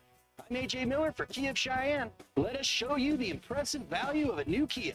The 2022 Kia Sorento will provide all-weather performance with available all-wheel drive, a turbo engine, ample seating and cargo space, and one of the best warranties in the business. Come into Kia of Cheyenne, call 775-0123 or go to KiaofCheyenne.com and we'll make it easy. If you're looking to make a difference in local healthcare, Cheyenne Regional Medical Center is the place for you. We're more than just a hometown hospital. We are the largest health system in Wyoming with the latest technology. We want to help you grow as a person as well as within your career in healthcare. Inspire great health with us at Cheyenne Regional Medical Center. To learn about our opportunities, call us at 307-633-7871 or send us an email at recruiting@crmcwy.org. The latest weather forecast on 1480 K-Ray. Otherwise, for today, continue cloudy with light snow. Look for a daytime high near 15. Mostly clear for tonight, our low 1 degree below zero. Tomorrow, sunshine. We're calling for a daytime high near 27. And for Wednesday night, partly cloudy. Our low dropping down to 14 degrees. Right now on 1480 K-Ray, it's time for the Pro Show, featuring the only father and son sports talk show talking about the local sports scene, as we take a look back and look ahead to upcoming events around our area. The Pro Show is on now, right here on 1480 K-Ray. And welcome back, hour number 2 of the Pro Show. I'm Larry Proietti, along with Nick Proietti. We get a chance to talk more hoops. South High Lady Fighting Bison head coach in his second season is Brodie Epler, who joins us. And Brodie, thanks again for being a part of our program. You know, real quick as we dive into the program, last year, you know it as well as I do, it was a total rebuild year. You know, that cupboard was kind of left bare for you with all the graduating seniors a couple seasons ago. So last year was kind of like shaking hands, even though you knew some of the kids that were out there, but it was like, okay, we're at that next level. So you got a lot of youngsters with varsity experience. Let's talk about a look ahead. Not so much a reload or rebuild. You're kind of in between this year. It's like, okay, let's put you on the floor and see what you remember from last year. Yeah, that's exactly right. First of all, thank you guys for having me, and thank you for all that you guys do for local sports here in Cheyenne. But looking at the team that we had last year, I remember coming on this radio and we talked about all the positive things, and we had a good group of girls. But the reality is it was kind of a rebuild from losing that class of seniors 2 years ago. And like you said, we had a lot of kids, and we've kind of sorted through, and some of those kids have risen to the occasion, and they got kind of thrown into the fire a little bit quicker maybe than they thought they would have. And they ended up getting a lot of varsity minutes. Maybe they thought they were going to be JV kids last year, and they ended up starting varsity all year. So we took our lumps last year, as you guys know, and anyone that follows high school hoops also knows. But coming into this year, we have a lot of those same kids back. We did lose a few pieces, and we lost some seniors that were really great character kids and really great people to be around. But we got a good core coming back, so I'm excited for it. Coach, as you talk about those athletes, again, trying to remember, at least from last season, again, those skills, training, and at least evolve it into 2022, 2023 to better themselves, and again, get this program moving in the right direction. For you, though, Brodie, again, your first year as a head coach for the Cheyenne South Lady Fighting Bison, what were the takeaways that you garnered and gathered from that first season being a part of Cheyenne South? I had been a part of the program before, and so I had learned a lot from Coach Brian, who's now over on the boys' side, as far as schematics and system, but also just how to interact and carry yourself in this role. So I had learned a lot, but, people say you don't know what you don't know, and that really was true. Coming in a year ago, those first few practices were a blur. We had, 30-plus kids in the gym, and we were all in one gym, and we had a new coaching staff. And this year we're coming back, and we actually have anywhere, depending on the night, between 40 and 46 kids. So we still have a great number of kids, but most of those kids have been in the gym. They've been through a season with this coaching staff. We have primarily the same coaching staff. We do have one addition. And actually, I kind of want to mention it, but a couple years ago, one of the seniors was Riley Van Tassel. I'm sure you guys remember Riley. She actually is on the coaching staff now. So kids are coming in. They know the faces. They know most of the coaches or all the coaches. And where we're at from a year ago is night and day in terms of just knowing what practice should look like, knowing what drills are, getting in and out of drills. We're 4 days in, 4 practices in, and we already have a good chunk of our system in place. And that's a credit to the girls. We played in a spring league, we played in a summer league, and those girls really have committed since the end of last year. How it ended up, how it resulted, we could have had kids, decide that maybe basketball wasn't what they wanted to invest their time into. But we had that core group of girls. They came back and they're like, nope, we want to play in the spring league. We want to play in the summer. We want to do open gyms. And so I think it'll pay some dividends. You mentioned Riley Van Tassel had a very good freshman year last year with LCCC, and again, you could see her growth and improvement through the course of the year. That can only benefit a coaching staff like yourself, and again, passing along that wisdom to those younger kids. Brodie, real quick, and you mentioned this when you were answering Nick's question. Again, being on the sidelines as the JV coach, moving up to the varsity side, and again, you've been a coach here, an assistant coach there. Things that you learned from that JV level to the varsity level, things that were different, just because it's two different brands of basketball, JV and varsity. Yeah, I think, anytime you're working with kids, whether it's in your day job or coaching at whatever level, any experience that you get working with kids and going through the ups and going through the downs is going to benefit you. More specific to the basketball side of things, obviously the varsity level is faster, and your kids are able to do more things, but also on the defensive end, you have to be ready for more things. One of the things that I like most about coaching the game of basketball is treating it almost like a classroom subject and really teaching the kids not just the how, but also the why behind the way we play, whether it's individually, moves they're making, or the why in terms of, our system is we like to push the pace. We like to get it up the sideline, get it into transition. We like to pressure, but we also understand that pressure is risky, so it's kind of a calculated pressure. It's almost more in the sense of stay in front of them, be there, and hope that they're going to make mistakes, take advantage of those mistakes. So really just teaching the game of basketball. And you're able to do that at the JV level, but with kids playing, sophomore to JV, JV to varsity, it's less. It's kind of like, all right, we have these pieces today, let's roll them out. Whereas when, you're in the varsity role, you can really kind of structure practices and facilitate that learning of the game. Plus the kids that you have, barring injury, knock on wood or anything like that, or sickness, you have pretty much the same kids rolling out in your lineup, so you're really able to kind of teach them the game. And that's one thing that I've seen these girls. We had, 3 sophomores last year, the younger Van Tassel girl, Kaylin, Amaya Smith, Jordan Brennan, and then a junior in Bailey Williams that all started probably before they, should have had to. Now, every kid loves starting, so they're like, heck yeah. But one thing that I've been really impressed with them, in addition to some other girls that we have, is their willingness to learn and listen and want to apply that in that way. I mentioned having Riley on staff. We also have Maria Grogan, who played here for DeBryan before I was around.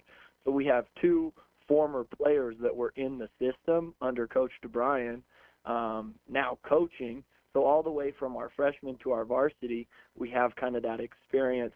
And so I think that'll pay, I think that'll be a huge benefit to us, is just having people, not only coaches, but players in the gym that know the system, know the game, and want to be students of the game. Coach, as we look around this Eastern Conference, and specifically with the Southeast quadrant here, where, again, you do face defending 4A state champions in Cheyenne East, Lady Thunderbirds, Cheyenne Central, again, Lady Indians, under Coach Kirkbride. Again, they're usually a pretty perennial powerhouse as well, too. Laramie Lady Plainsman kind of building that program up. Let's get into it for 2022, 2023. Again, good to hear that numbers are improving, that, again, we do have some starters returning back for the Lady Fighting Bison. As we look towards non-conference and conference play, let's talk expectations for Cheyenne South. Is this a team that could surprise a few of these kind of powerhouses, especially in our quadrant? And then as we move into, again, look towards the north of the Gillettes, the Campbell County, the Thunder Basins, and the now Natrona into at least our conference, do you have that confidence that Cheyenne South can at least be competitive this season throughout, again, the East and the West? Yeah, I mean, not only do I have the confidence, but I think the kids have more confidence than most people would expect. You use the term surprise, and the reality is we do want to surprise some people, whether that's with wins or just maybe being competitive in games that people don't expect us to be. The sad reality is last year there were games that we played in where we weren't even competitive, from the tip. And it's really tough for kids to play in that and for fans to, want to be a part of that. So one of the goals is just being in those games and giving yourself a chance to win. We felt a little bit of that success in our spring league and our summertime, and the kids responded just to be able to see them play a full game, even if it is, in June at a weekend tournament, that those habits translate over. So I have confidence that we're going to be able to compete at a much higher degree than we did last year, and, that's credited to the girls for not letting the defeats of last year take away their love for the game. I joke with people close to me, and I'm almost hesitant to say this on the radio, but I didn't realize that we could have so much enjoyment from the season that we had last year based on our record. But the reality is those kids were a blast and, a blessing to be around clear throughout the end. And the type of mentalities, the attitude, the effort that they bring each and every day and have brought now for what's been a year together is remarkable. So we're going to combine that attitude, that effort, and hopefully this year we can execute to a point where we're competitive and that we can, get some wins. Looking at the east side of the state, obviously it's loaded. The West has some solid teams too. Cody's going to be phenomenal. Of course, we're focused here on, what we have in Cheyenne and then just over the hill in Laramie. And that's three teams that probably all got votes for top 5 in our preseason poll. Obviously, East did, defending champions. They bring those 2 guards back that are not just great players but great kids. Anytime you have those 2 players, and I'm pretty sure they got a really good young group too and some kids that are going to be ready to rock. They're going to be awesome. Central, they lost a couple girls, but they're like us in the sense that they bring back so much of their minutes. I'm trying to think, the Maddie Bailey girl, and then there's Mia Gehrig, and then that sophomore class is pretty solid. So Central's going to be great. And then over there in Laramie, the way they played surprised us at first. I've kind of stolen a few things in terms of how we want to press and then get out and transition from what Laramie did to us. But he's got a couple guards over there that are phenomenal as well. So while we were young and we return a lot of experience, unfortunately, so does everybody else. Or unfortunately for us, fortunately for them. So it's going to be a battle each and every night, but I guess that's why you play the game. Brodie, what would you say right now? And again, you've had the young ladies in practice for just a very short time. Where does the strength lie right now? Is it defense? Is it your transition game, speed, height? What do you like right now if we had to throw the basketball up in the air? It's got to be the transition game, and that comes out of the defense. I talked about the intelligence and being able to be intelligent and make the right decisions at the right time. We're so far ahead of where we were a year ago with that. I remember watching film on some of our December tournament games, and we'd have 17 unforced turnovers. A lot of teams are, we're trying to keep it under 15 total turnovers, and we were having that many unforced. So the decision-making and just the knowledge of the game is going to allow us to play in that kind of full-court mentality where that we can get out in transition. I wish that we had a couple 6'2", 6'4" girls out there, but unfortunately we don't. But the kids that we do have, no matter the size, they don't play like they're, our post might be a little undersized. They don't play like it. They're going to fight, they're going to scrap, and they're going to show some grit. Defensively, I would like to be vastly improved on the defensive end and the offensive end. I mean, everything we got to be improved on. But I do believe that our best offense is going to be our defense. So hopefully we're able to leverage that transition game into some buckets. And then when we get stuck in the half, hopefully we're able to leverage some of that knowledge of the game into more buckets. Well, Brodie, we are looking forward to catching up with the 2022-2023 edition of the South High Lady Bison. Matter of fact, as I look at our calendar, we have you right at the Taco John's again here at the beginning of the year. So beginning of next year, I should say. Looking forward to that and looking forward to some success from the Lady Fighting Bison this upcoming season. Well, I appreciate you guys and all you do. I enjoy your show, and I appreciate you guys getting us all on. Yeah, and we're back into the high school fray this year. I'm looking forward to it as well. Back-to-back boys and girls games all the time. All righty, Brodie, catch up with you after the first of the year, okay? All right, take care, guys. Brodie Epler, head coach of the South High Lady Fighting Bison. So we got all our basketball coaches in but one. He's lost on the ranch somewhere. Glenn Kirkbride. We'll catch up with him, at least pregame show. Yeah, we'll catch up on a again, pregame show. Yeah, at least down to that Greeley Round Ball Invitational. So we'll catch up at least Coach Kirkbride then, talk about his Lady Indians. At least hopefully at a point in time we will talk with our county teams, again, both Pine Bluffs and Burns as well, which, again, we will see a couple of their contests throughout the season as, yes, again, here on 1480 K-Ray, again, 1480 AM, 101.1 FM, 1480KRay.com on the audio side. Video live streaming as we do on the 1480 K-Ray YouTube channel. Again, we will have high school basketball only, again, featuring Cheyenne East, Central, and South. Same with Pine Bluffs and Burns throughout the season. Again, schedule will be posted here, if not today, tomorrow, or sometime soon, as, again, we prepare for non-conference play, again, upcoming December 15th, 16th, and 17th, as we will showcase and see Cheyenne Central before heading into the Christmas break. And then the Taco John's Invitational, where we'll see all three schools in action in all three of those days throughout, again, the city of Cheyenne. So looking forward to it, again, as we will be focused high school basketball only, at least here on 1480 K-Ray, going back to, again, the tried and true here on 1480 K-Ray. Looking forward to it, as, again, we will have a heavy schedule all the way up until the month of March with, again, state tournament and regional tournament as well happening up in the Oil City, Casper, as Natrona County hosting regionals, and, again, Casper hosting the state tournament. All right, we are going to pause for a little bit. We'll come back with more of the Pro Show right here on 1480 K-Ray. Do you need low-priced, quality health insurance for any reason right now? Then call myhealthinsurance.com today. We specialize in helping American workers find affordable health insurance. You can save money on dental, vision, prescription drugs, too. Our message is simple. If you want affordable health insurance for you and your family, even if you have a medical condition, call right now. Is right now the best time for you to start looking for affordable health insurance? We have hundreds of plans to choose from. With one free phone call, you can learn about an affordable health insurance plan that fits your budget. Don't wait. It's a free call. Call now. 800-915-5014. 800-915-5014. 800-915-5014. That's 800-915-5014. MyHealthInsurance.com is owned and operated by IHC Specialty Benefits, a licensed insurance agency. We are not an insurance plan or provider. Not all plans are available in all areas. You may be contacted by an insurance agent.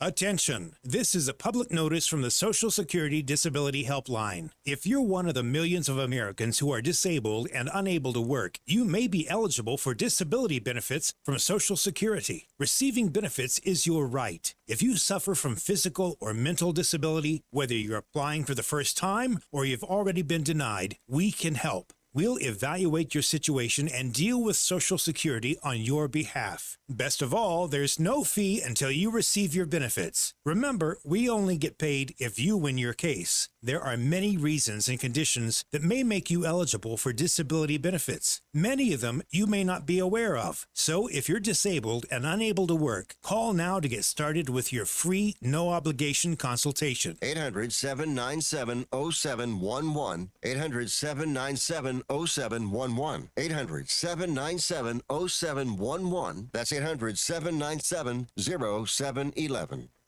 In times of economic uncertainty and chaos, your money means nothing. You may not even be able to get it from your bank or ATM. And the money you do have in the stock market will go down and down.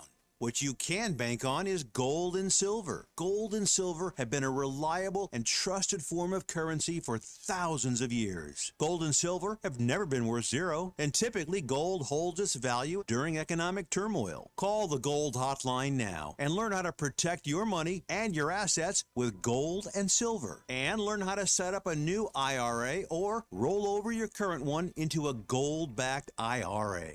Protect your money from the next market crash with gold and silver. Call now for your free gold guide. 800-501-9096. 800-501-9096. 800-501-9096. That's 800-501-9096. 1480 K-Ray is your home for live play-by-play coverage of high school basketball and football. To hear all the play-by-play calls of East, Central, and South football and basketball. You'll hear the conference action along with the postseason, and during the basketball season, 1480 K-Ray features both boys and girls games. Catch all the exciting calls on AM 1480 K-Ray, also streaming the games worldwide on the web at 1480kray.com. Are you 60 plus and love to travel? Introducing the Senior Travel Discount Network, brought to you by Low Cost Airlines. Call us anytime, day or night, and save up to 75% on your airline and hotel reservations. We can help you save a ton of money to fly almost anywhere. We have inside discounts on over 500 airlines and 500,000 hotels worldwide. And when you call and mention the discount code 60+, we'll give you an extra free night with your qualified air and hotel reservation. Now you can get the best prices on air and hotel reservations with your phone. We make it easy and fast for you to save money and book a trip. Remember, call the Senior Travel Discount Network, mention the discount code 60+ for your free hotel night with your qualified reservation. Call now.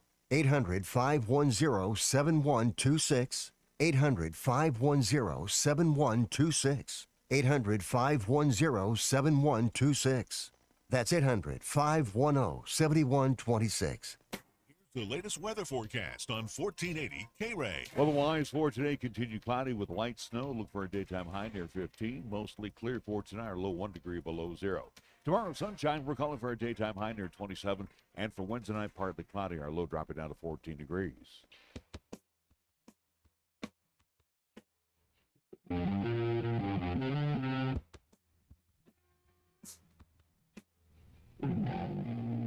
Into our final segment of the Pro Show for today, and we'll get a chance. And I'll drop this out first, Nick. And again, I'm not a fan of this, and I used to be.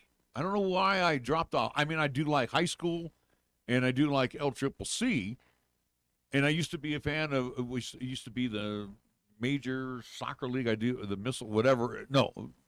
Anyway, There's Major League Soccer. I don't know what you're talking about. Yeah, well, it was a long time ago when they had a franchise in Oakland. I used to go. But I'm not a fan of the FIFA Cup. And I know Team USA has had 2 ties thus far, and they're taking on Iran, not Iran. It's Iran. And if I understand it right, no score. Scoreless right now, I think around the 31st minute.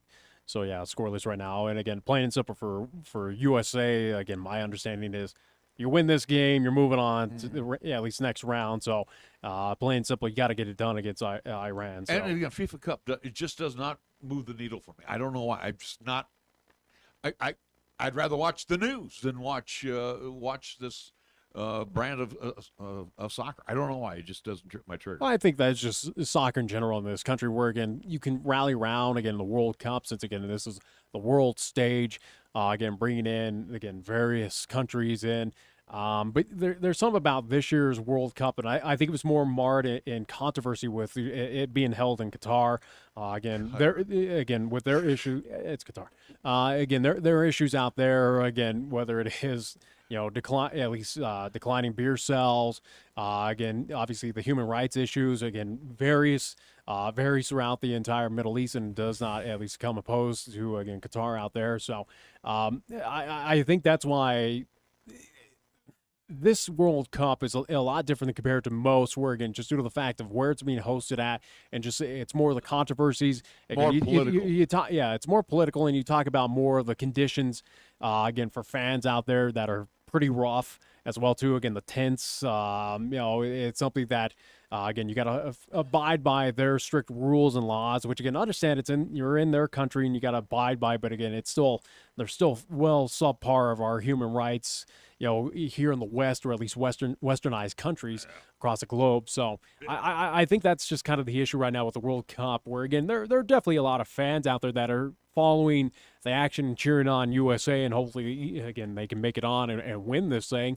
Obviously, that's kind of the main goal, but I think it's just more the offside, the off the field, off the pitch issues there in that country has been more kind of the topic of conversation. It won't even move the needle. You could sell it any way you want. I just have no interest in it. All right, let's move on to more football. And Bronco Land, I don't know what to say. Matter of fact, I think plain and simple right now, again, they're playing for the number one pick. That's what they're playing for. Yeah, well, I mean, you got the Houston Texans that are really bad. Broncos are kind of right there as well. I think Houston probably will come away with it. Again, Texans are just awful. But the Broncos right now. There too. But again, Houston only has the one win. But Broncos, and again, Broncos also too getting the benefit of picking up that Sunday night football victory against the 49ers. Again, winning 11-10. Again, that was a ask yourself this question. And I don't mean to interrupt here, but I'm looking at the schedule. All right, they got to take on the Ravens at M&T Bank Stadium. Do you think they're going to get healthy against Baltimore? No. Okay, again, you run down the schedule. Do you actually think that this team can win another game? Chiefs? No. Chargers? No. Cardinals? No. Got to play the Chiefs twice, by the way. And you got the Rams. Yeah. You got Rams on Christmas Day, and if I'm not mistaken, you're at SoFi. Do you really think they've got a shot? Yeah, they're not going to probably pick up another victory, or if they do, it'll be a surprise, whether it's against like a Cardinals or a Rams team. Again, Rams are pretty beatable. Cardinals, absolutely. But like I said, will the Broncos be that number one pick in the upcoming draft? No, I think that's going to be handed to the Texans. I don't think they win another contest.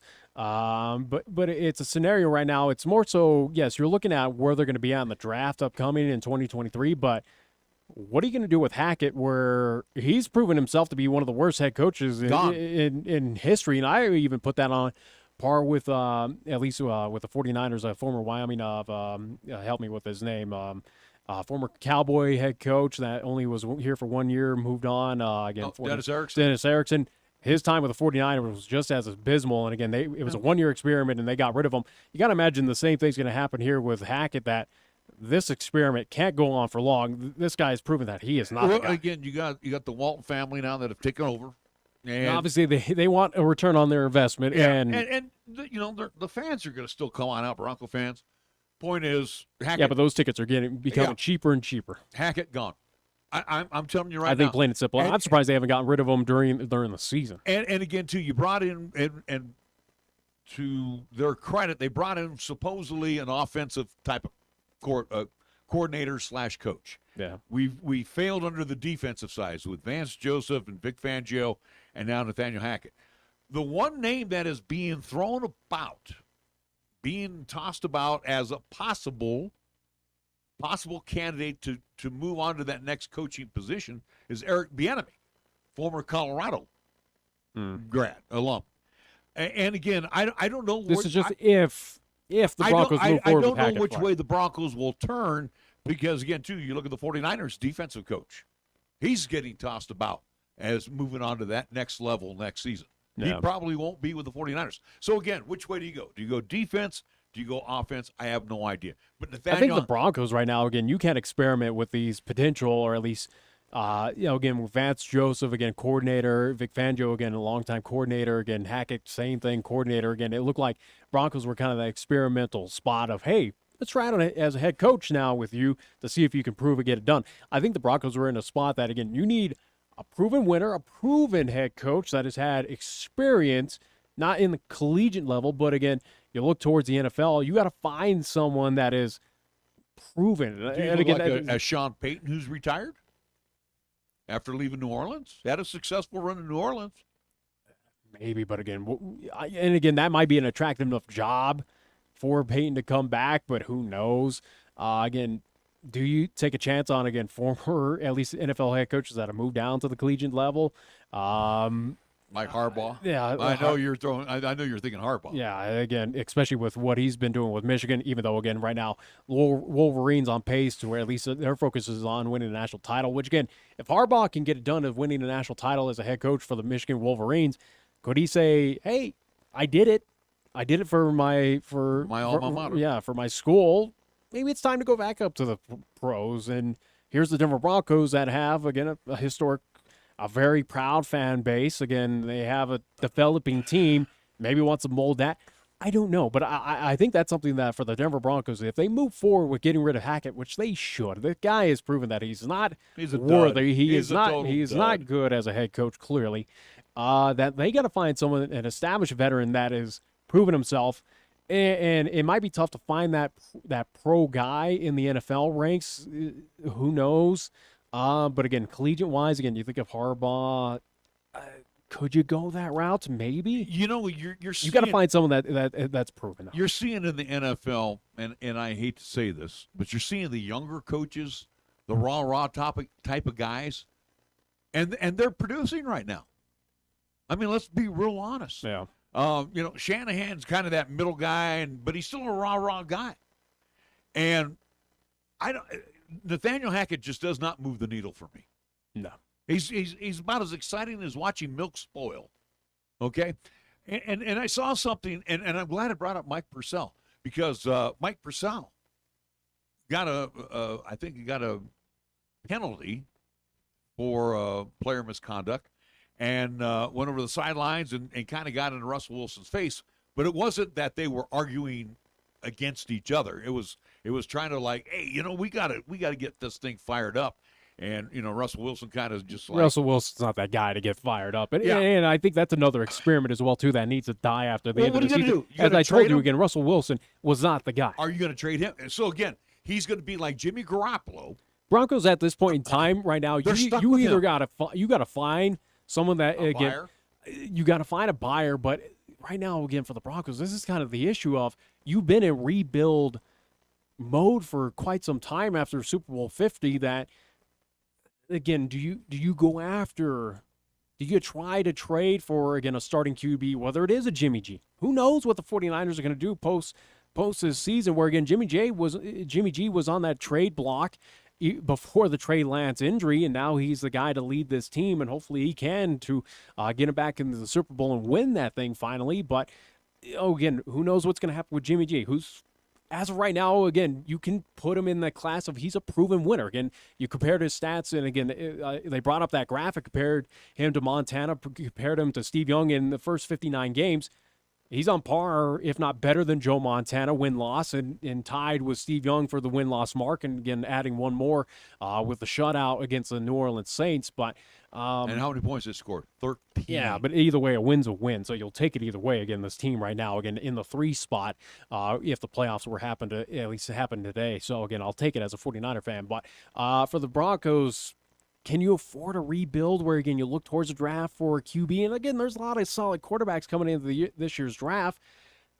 But, again, for the Broncos, it feels like it's well past that build time that you got to find somehow an established head coach, whether it is in the pros or if on down to the collegiate level. You got to find a guy that has been proven a winner as a head coach some way, shape, form, whatever level. And same with the quarterback. Yes, Russell Wilson was that guy. And again, I'll stress the word was. He was that guy. We knew that he's off injured, and again, he's not been the same over the past couple seasons where he was in his prime with the Seattle Seahawks. You got to find a guy that's proven a winner now. And again, is that a Jimmy G? Do you find a way to quarter over a big-time deal with, and again, I'll toss out a name, but Josh Allen. Again, that's not going to happen. But again, Broncos, you kind of wonder if they're at that desperation mode that they got to find a proven winner now. They got to get it done now. They can't. How much more can they afford to rebuild for the future? They've done it how many times? How many quarterbacks have the Broncos gone through? A buttload. But here's the deal, too. When you look at Russell Wilson, I see with him quarterbacking this year, I don't see the confidence, whether it's his offensive line, whether it's his running game. Second of all, I see a confused Russell Wilson out there. I'm not sure. Should I RPO? Should I run? Should I throw? You know, again, I don't know. Which is what you saw out of him for the past couple seasons with Seattle before he was injured. Again, you saw that with the Seahawks that, again, he was becoming kind of a shell of himself before, you know, again, past the successful days and the championship winning days of the Seattle Seahawks with him at the helm. But what's interesting, though, with the Broncos, through 11 games, and they've had one game, I think they beat the Raiders with a score 32 or something like that. Yeah. They're averaging 14 points a game. Oh, yeah. They are pathetic. But the defense, tip your cap to the defense again. Guess what? As we talked about the Cowboys, I brought up the Denver Broncos. That again, they're same again.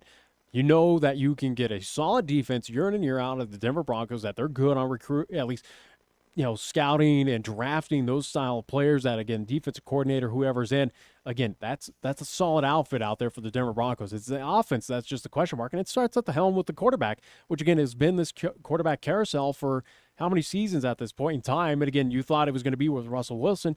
I was one of the naysayers, and again, so far it's proven true that this guy's not proven it. He's got weapons.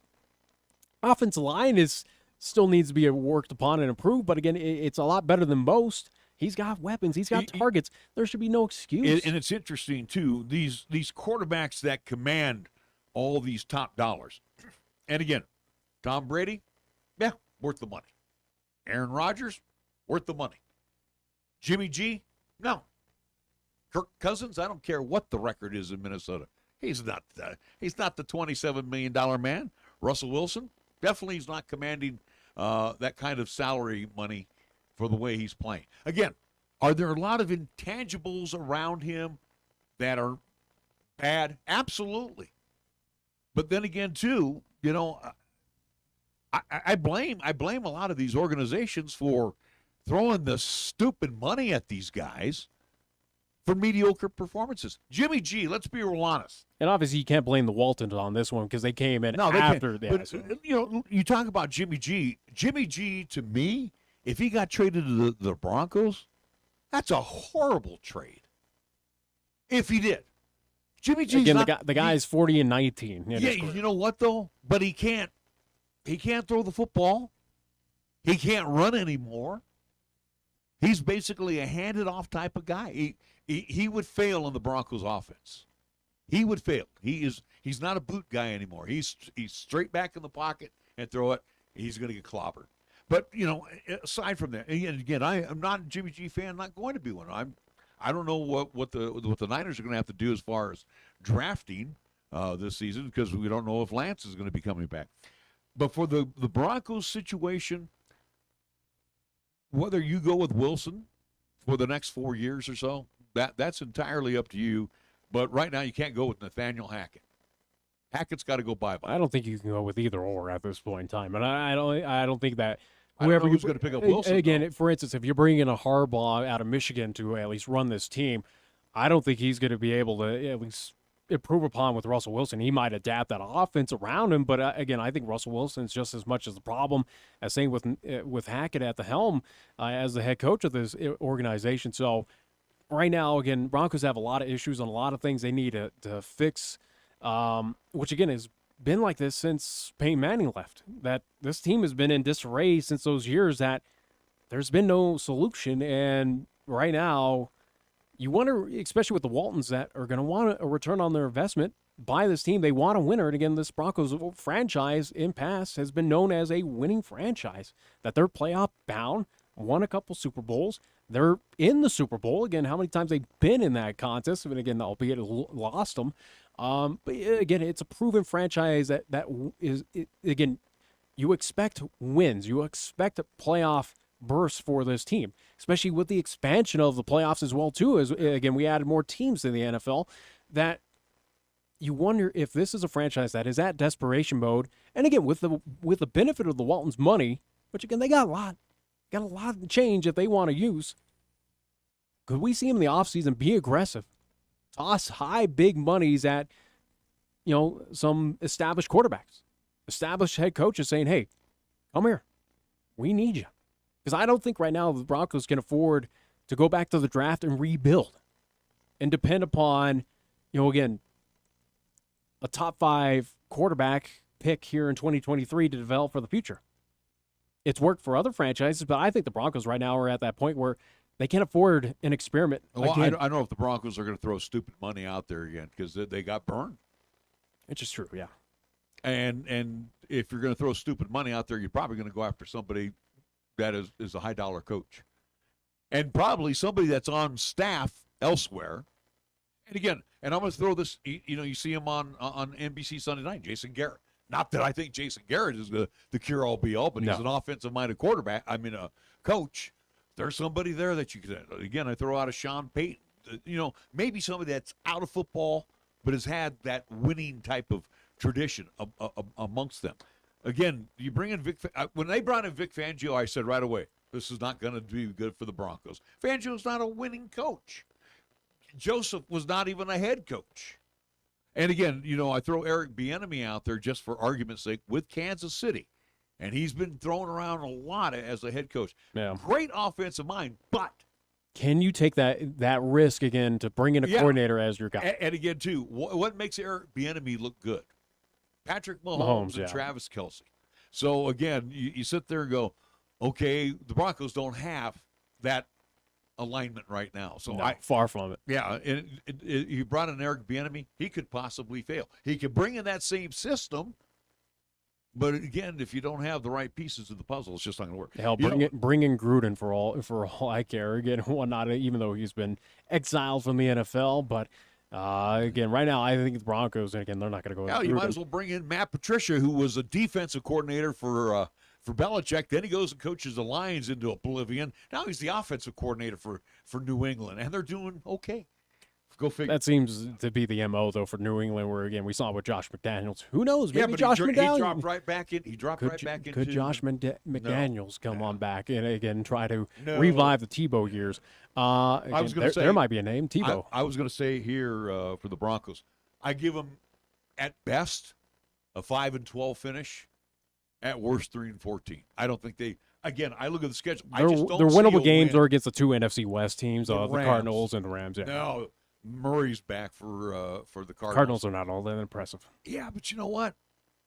They can put points on the board. Broncos can't. There's your point. And again, you're going to catch the Rams with Stafford. Don't know how long he's going to be shelved. Don't know how long Cooper Kupp's going to be shelved. But possibly by the time they get down to Christmas Day, that they may be back in the lineup. And I just don't see the Broncos winning SoFi. I think plain and simple right now, again, for Denver, for Colorado, for, again, up here in Wyoming, again, for Colorado pro sports fans, pretty much you've shifted away from Broncos season for quite some time now, that you're focused on the Avs right now. You're focused on the Nuggets, who are finding success. Avalanche had a little rocky start, but again, they're getting back. Hurt. Yeah, they were hurting, again, getting back to their true form. That's kind of your main focus, and also too Rockies offseason to figure out if they will go after some of these meetings. Winter meetings right now. Again, Aaron Judge meeting with the Giants. Giants are the heavy favorite to at least pick him up. Again, away from the Yankees, so we will see. But again, no real big names outside. Oh, we did. Well, go to the Dodgers. And again, here's where stupid money's going to be thrown around. You got Trey Turner, is not going to be a Dodger next year. Which, again, Giants are heavy on trying to bring him in. He wants to go east. Bellinger is now, the Dodgers basically said he's off the charts. So who's going to pick up on a Bellinger? Again, who's a free swinger. No. Who can get you about 30 home runs. He can play outfield. He's still got a decent glove and still got decent speed in the outfield. And again, there's another name. I think the winter meetings, you are going to see. There's some big names right now, and I do believe we already have one big name move on for the White Sox, going down to the Houston Astros as a blank right now on the trade. Yeah, but again, it's been a slow start, but you got to imagine it's going to ramp up here soon, especially with Dodgers looking to move on. Again, Kershaw, I think, was one entity that was thought to be moved on, but again, he was at least re-signed, so he's solidified out there. Again, you're talking about those two entities from the Dodgers. Again, Aaron Judge is the big mainstay right now. Again, who's going to win that? At least win that sweepstakes, which, again, Giants are kind of the heavy favorite.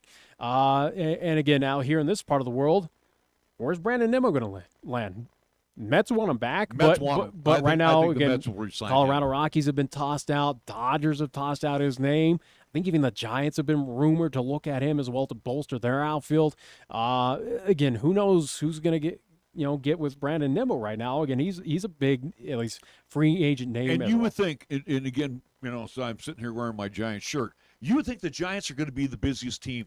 I have a feeling at the winter meetings. They're the team that wants to spend the most. Well, again, Belt, Adios, Evan Longoria. I know those two were not coming back.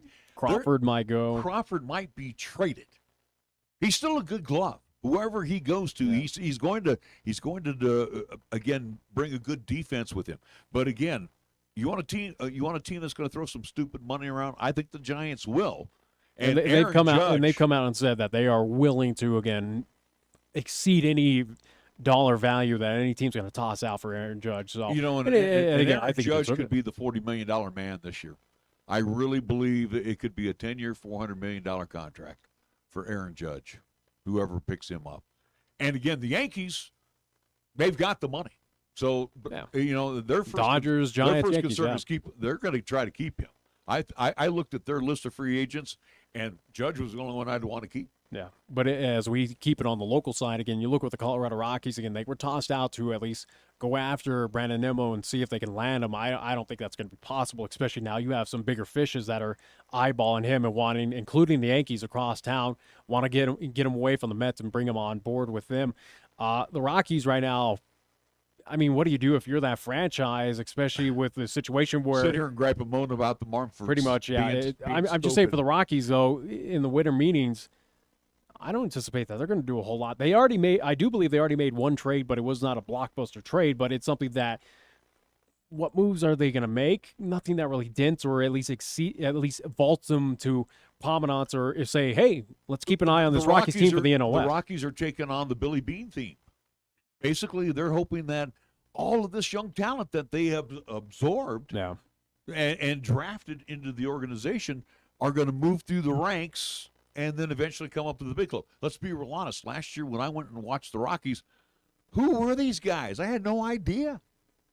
Except for, Crone and Blackman was no. Brian was hurt, but he came back at a point in time. I mean, Blackman was DHing, and you got McMahon. And I'm sitting there going, who are these guys? And again, this is kind of like the Oakland. That's the same with. I think they're going to go. That's with the that same with a Oakland lot of theme. teams, though. At that point later in the season, where again, and same with the Giants, where again, it's pretty much of hey, you bring up your AAAers to give them a shot to go. Hey, you give some of your main guys some rest because again, you're not going anywhere. So that's kind of how it happens. But yeah, again, the Rockies, again, it's a franchise that. If it doesn't make a move, which I don't think it will, is going to still sit at the bottom of the NOS and look up towards, again, the Padres, the Giants, the Dodgers. Again, who knows what the Arizona Diamondbacks are going to do. But, again, the Rockies are going to be that bottom feeding team. And, again, too, with the Monforts, they don't care whether you show up or not. They're still going to be profitable. They are, again. Yeah, with advertising, The Owners Club in Major League Baseball, every one of them are making money. You could have the worst season, and you are still going to be profitable. And again, with the Monforts, until they get the right baseball guy in there, and the last right baseball guy they had was Jerry McMorris, and Jerry has been deceased for many years now and has been out of the Rockies organization for about 20 years. They could throw Kelly McGregor in there, but Jerry McMorris was a true baseball guy and did a lot of good things for the Rockies.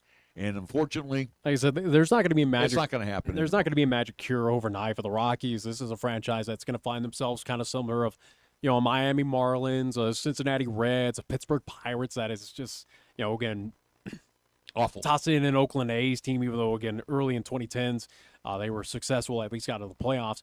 Yeah, it's a franchise that it's going to be in darkness for quite some time. That again, there's not going to be that magic cure-all to get them into the promised land. That's kind of the situation. And if there was, I don't think the Rockies could afford that individual, including with Aaron Judge. Very quickly as well, too. I was going to just say real quick with Bryant. Chris Bryant, you brought him on last year.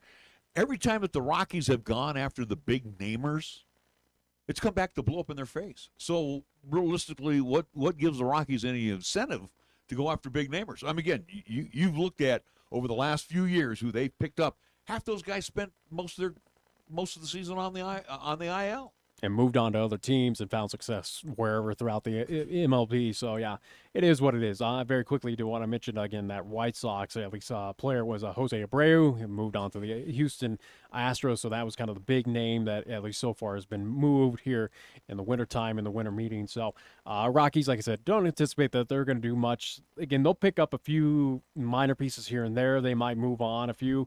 We shall see. But, again, the eyes and ears are, again, San Francisco. I think the unfortunate thing for the Rockies that they play in this division is, yes, it's looking towards what San Diego does, what Giants do, what the Dodgers do. That, again, you have 3 teams that have money, that are contenders, and they're willing to go all out to bring in some big names to bolster those lineups. Or even those that are on the list to go bye-bye with the Dodgers, they're still good. Yeah. And with San Diego, I think they spent the bulk of their cash over the last couple of years to build the program that they got now. Majority of theirs is farm. I don't think they're going to be big players. You got the Diamondbacks that are going to kind of sit back again. They're going to try to rebuild. Rockies, who knows? I mean, to me, the cupboard's bare for the Rocks. All right, well, we're going to wrap things up here for today. We will be back at it again Monday with K-Ray Report. No, nope. You're going to be out of town, huh? Yeah, I will be at least in Texas, or at least I'll return at least on Monday. But yeah, no. Next Tuesday. Yeah, next Tuesday we'll be back with the Pro Show, 11 a.m. to 1 p.m. here on 1480 K-Ray. Again, no K-Ray reports, as again I'll be doing the holiday thing. See, at least visiting mom down in Texas with at least with my girlfriend. So yeah, again I'll be away for the at least upcoming weekend. Reminding folks as well too, again, December 15th, 16th, and 17th. That will be the start of our high school basketball broadcast schedule. Again, we will see Cheyenne Central for all 3 of those days, both boys and girls, live from Greeley, Colorado. Again, Greeley Central as one of the host sites. That'll be the site for the first contest. Again, to be determined for that Friday and Saturday. Again, it is a tournament-style bracket, so again, opponents to be determined, dates, or at least times to be opponent, at least to be determined, and same with also 2 sites as well. But again, we know the 15th guaranteed that Greeley Central will take on Cheyenne Central at Greeley Central, again, 6 and 7:30, live from Greeley, Colorado. That wraps up the Pro Show for today. For Nick Proietti, I'm Larry Proietti. Thank you so much for joining us. We now return to regular program.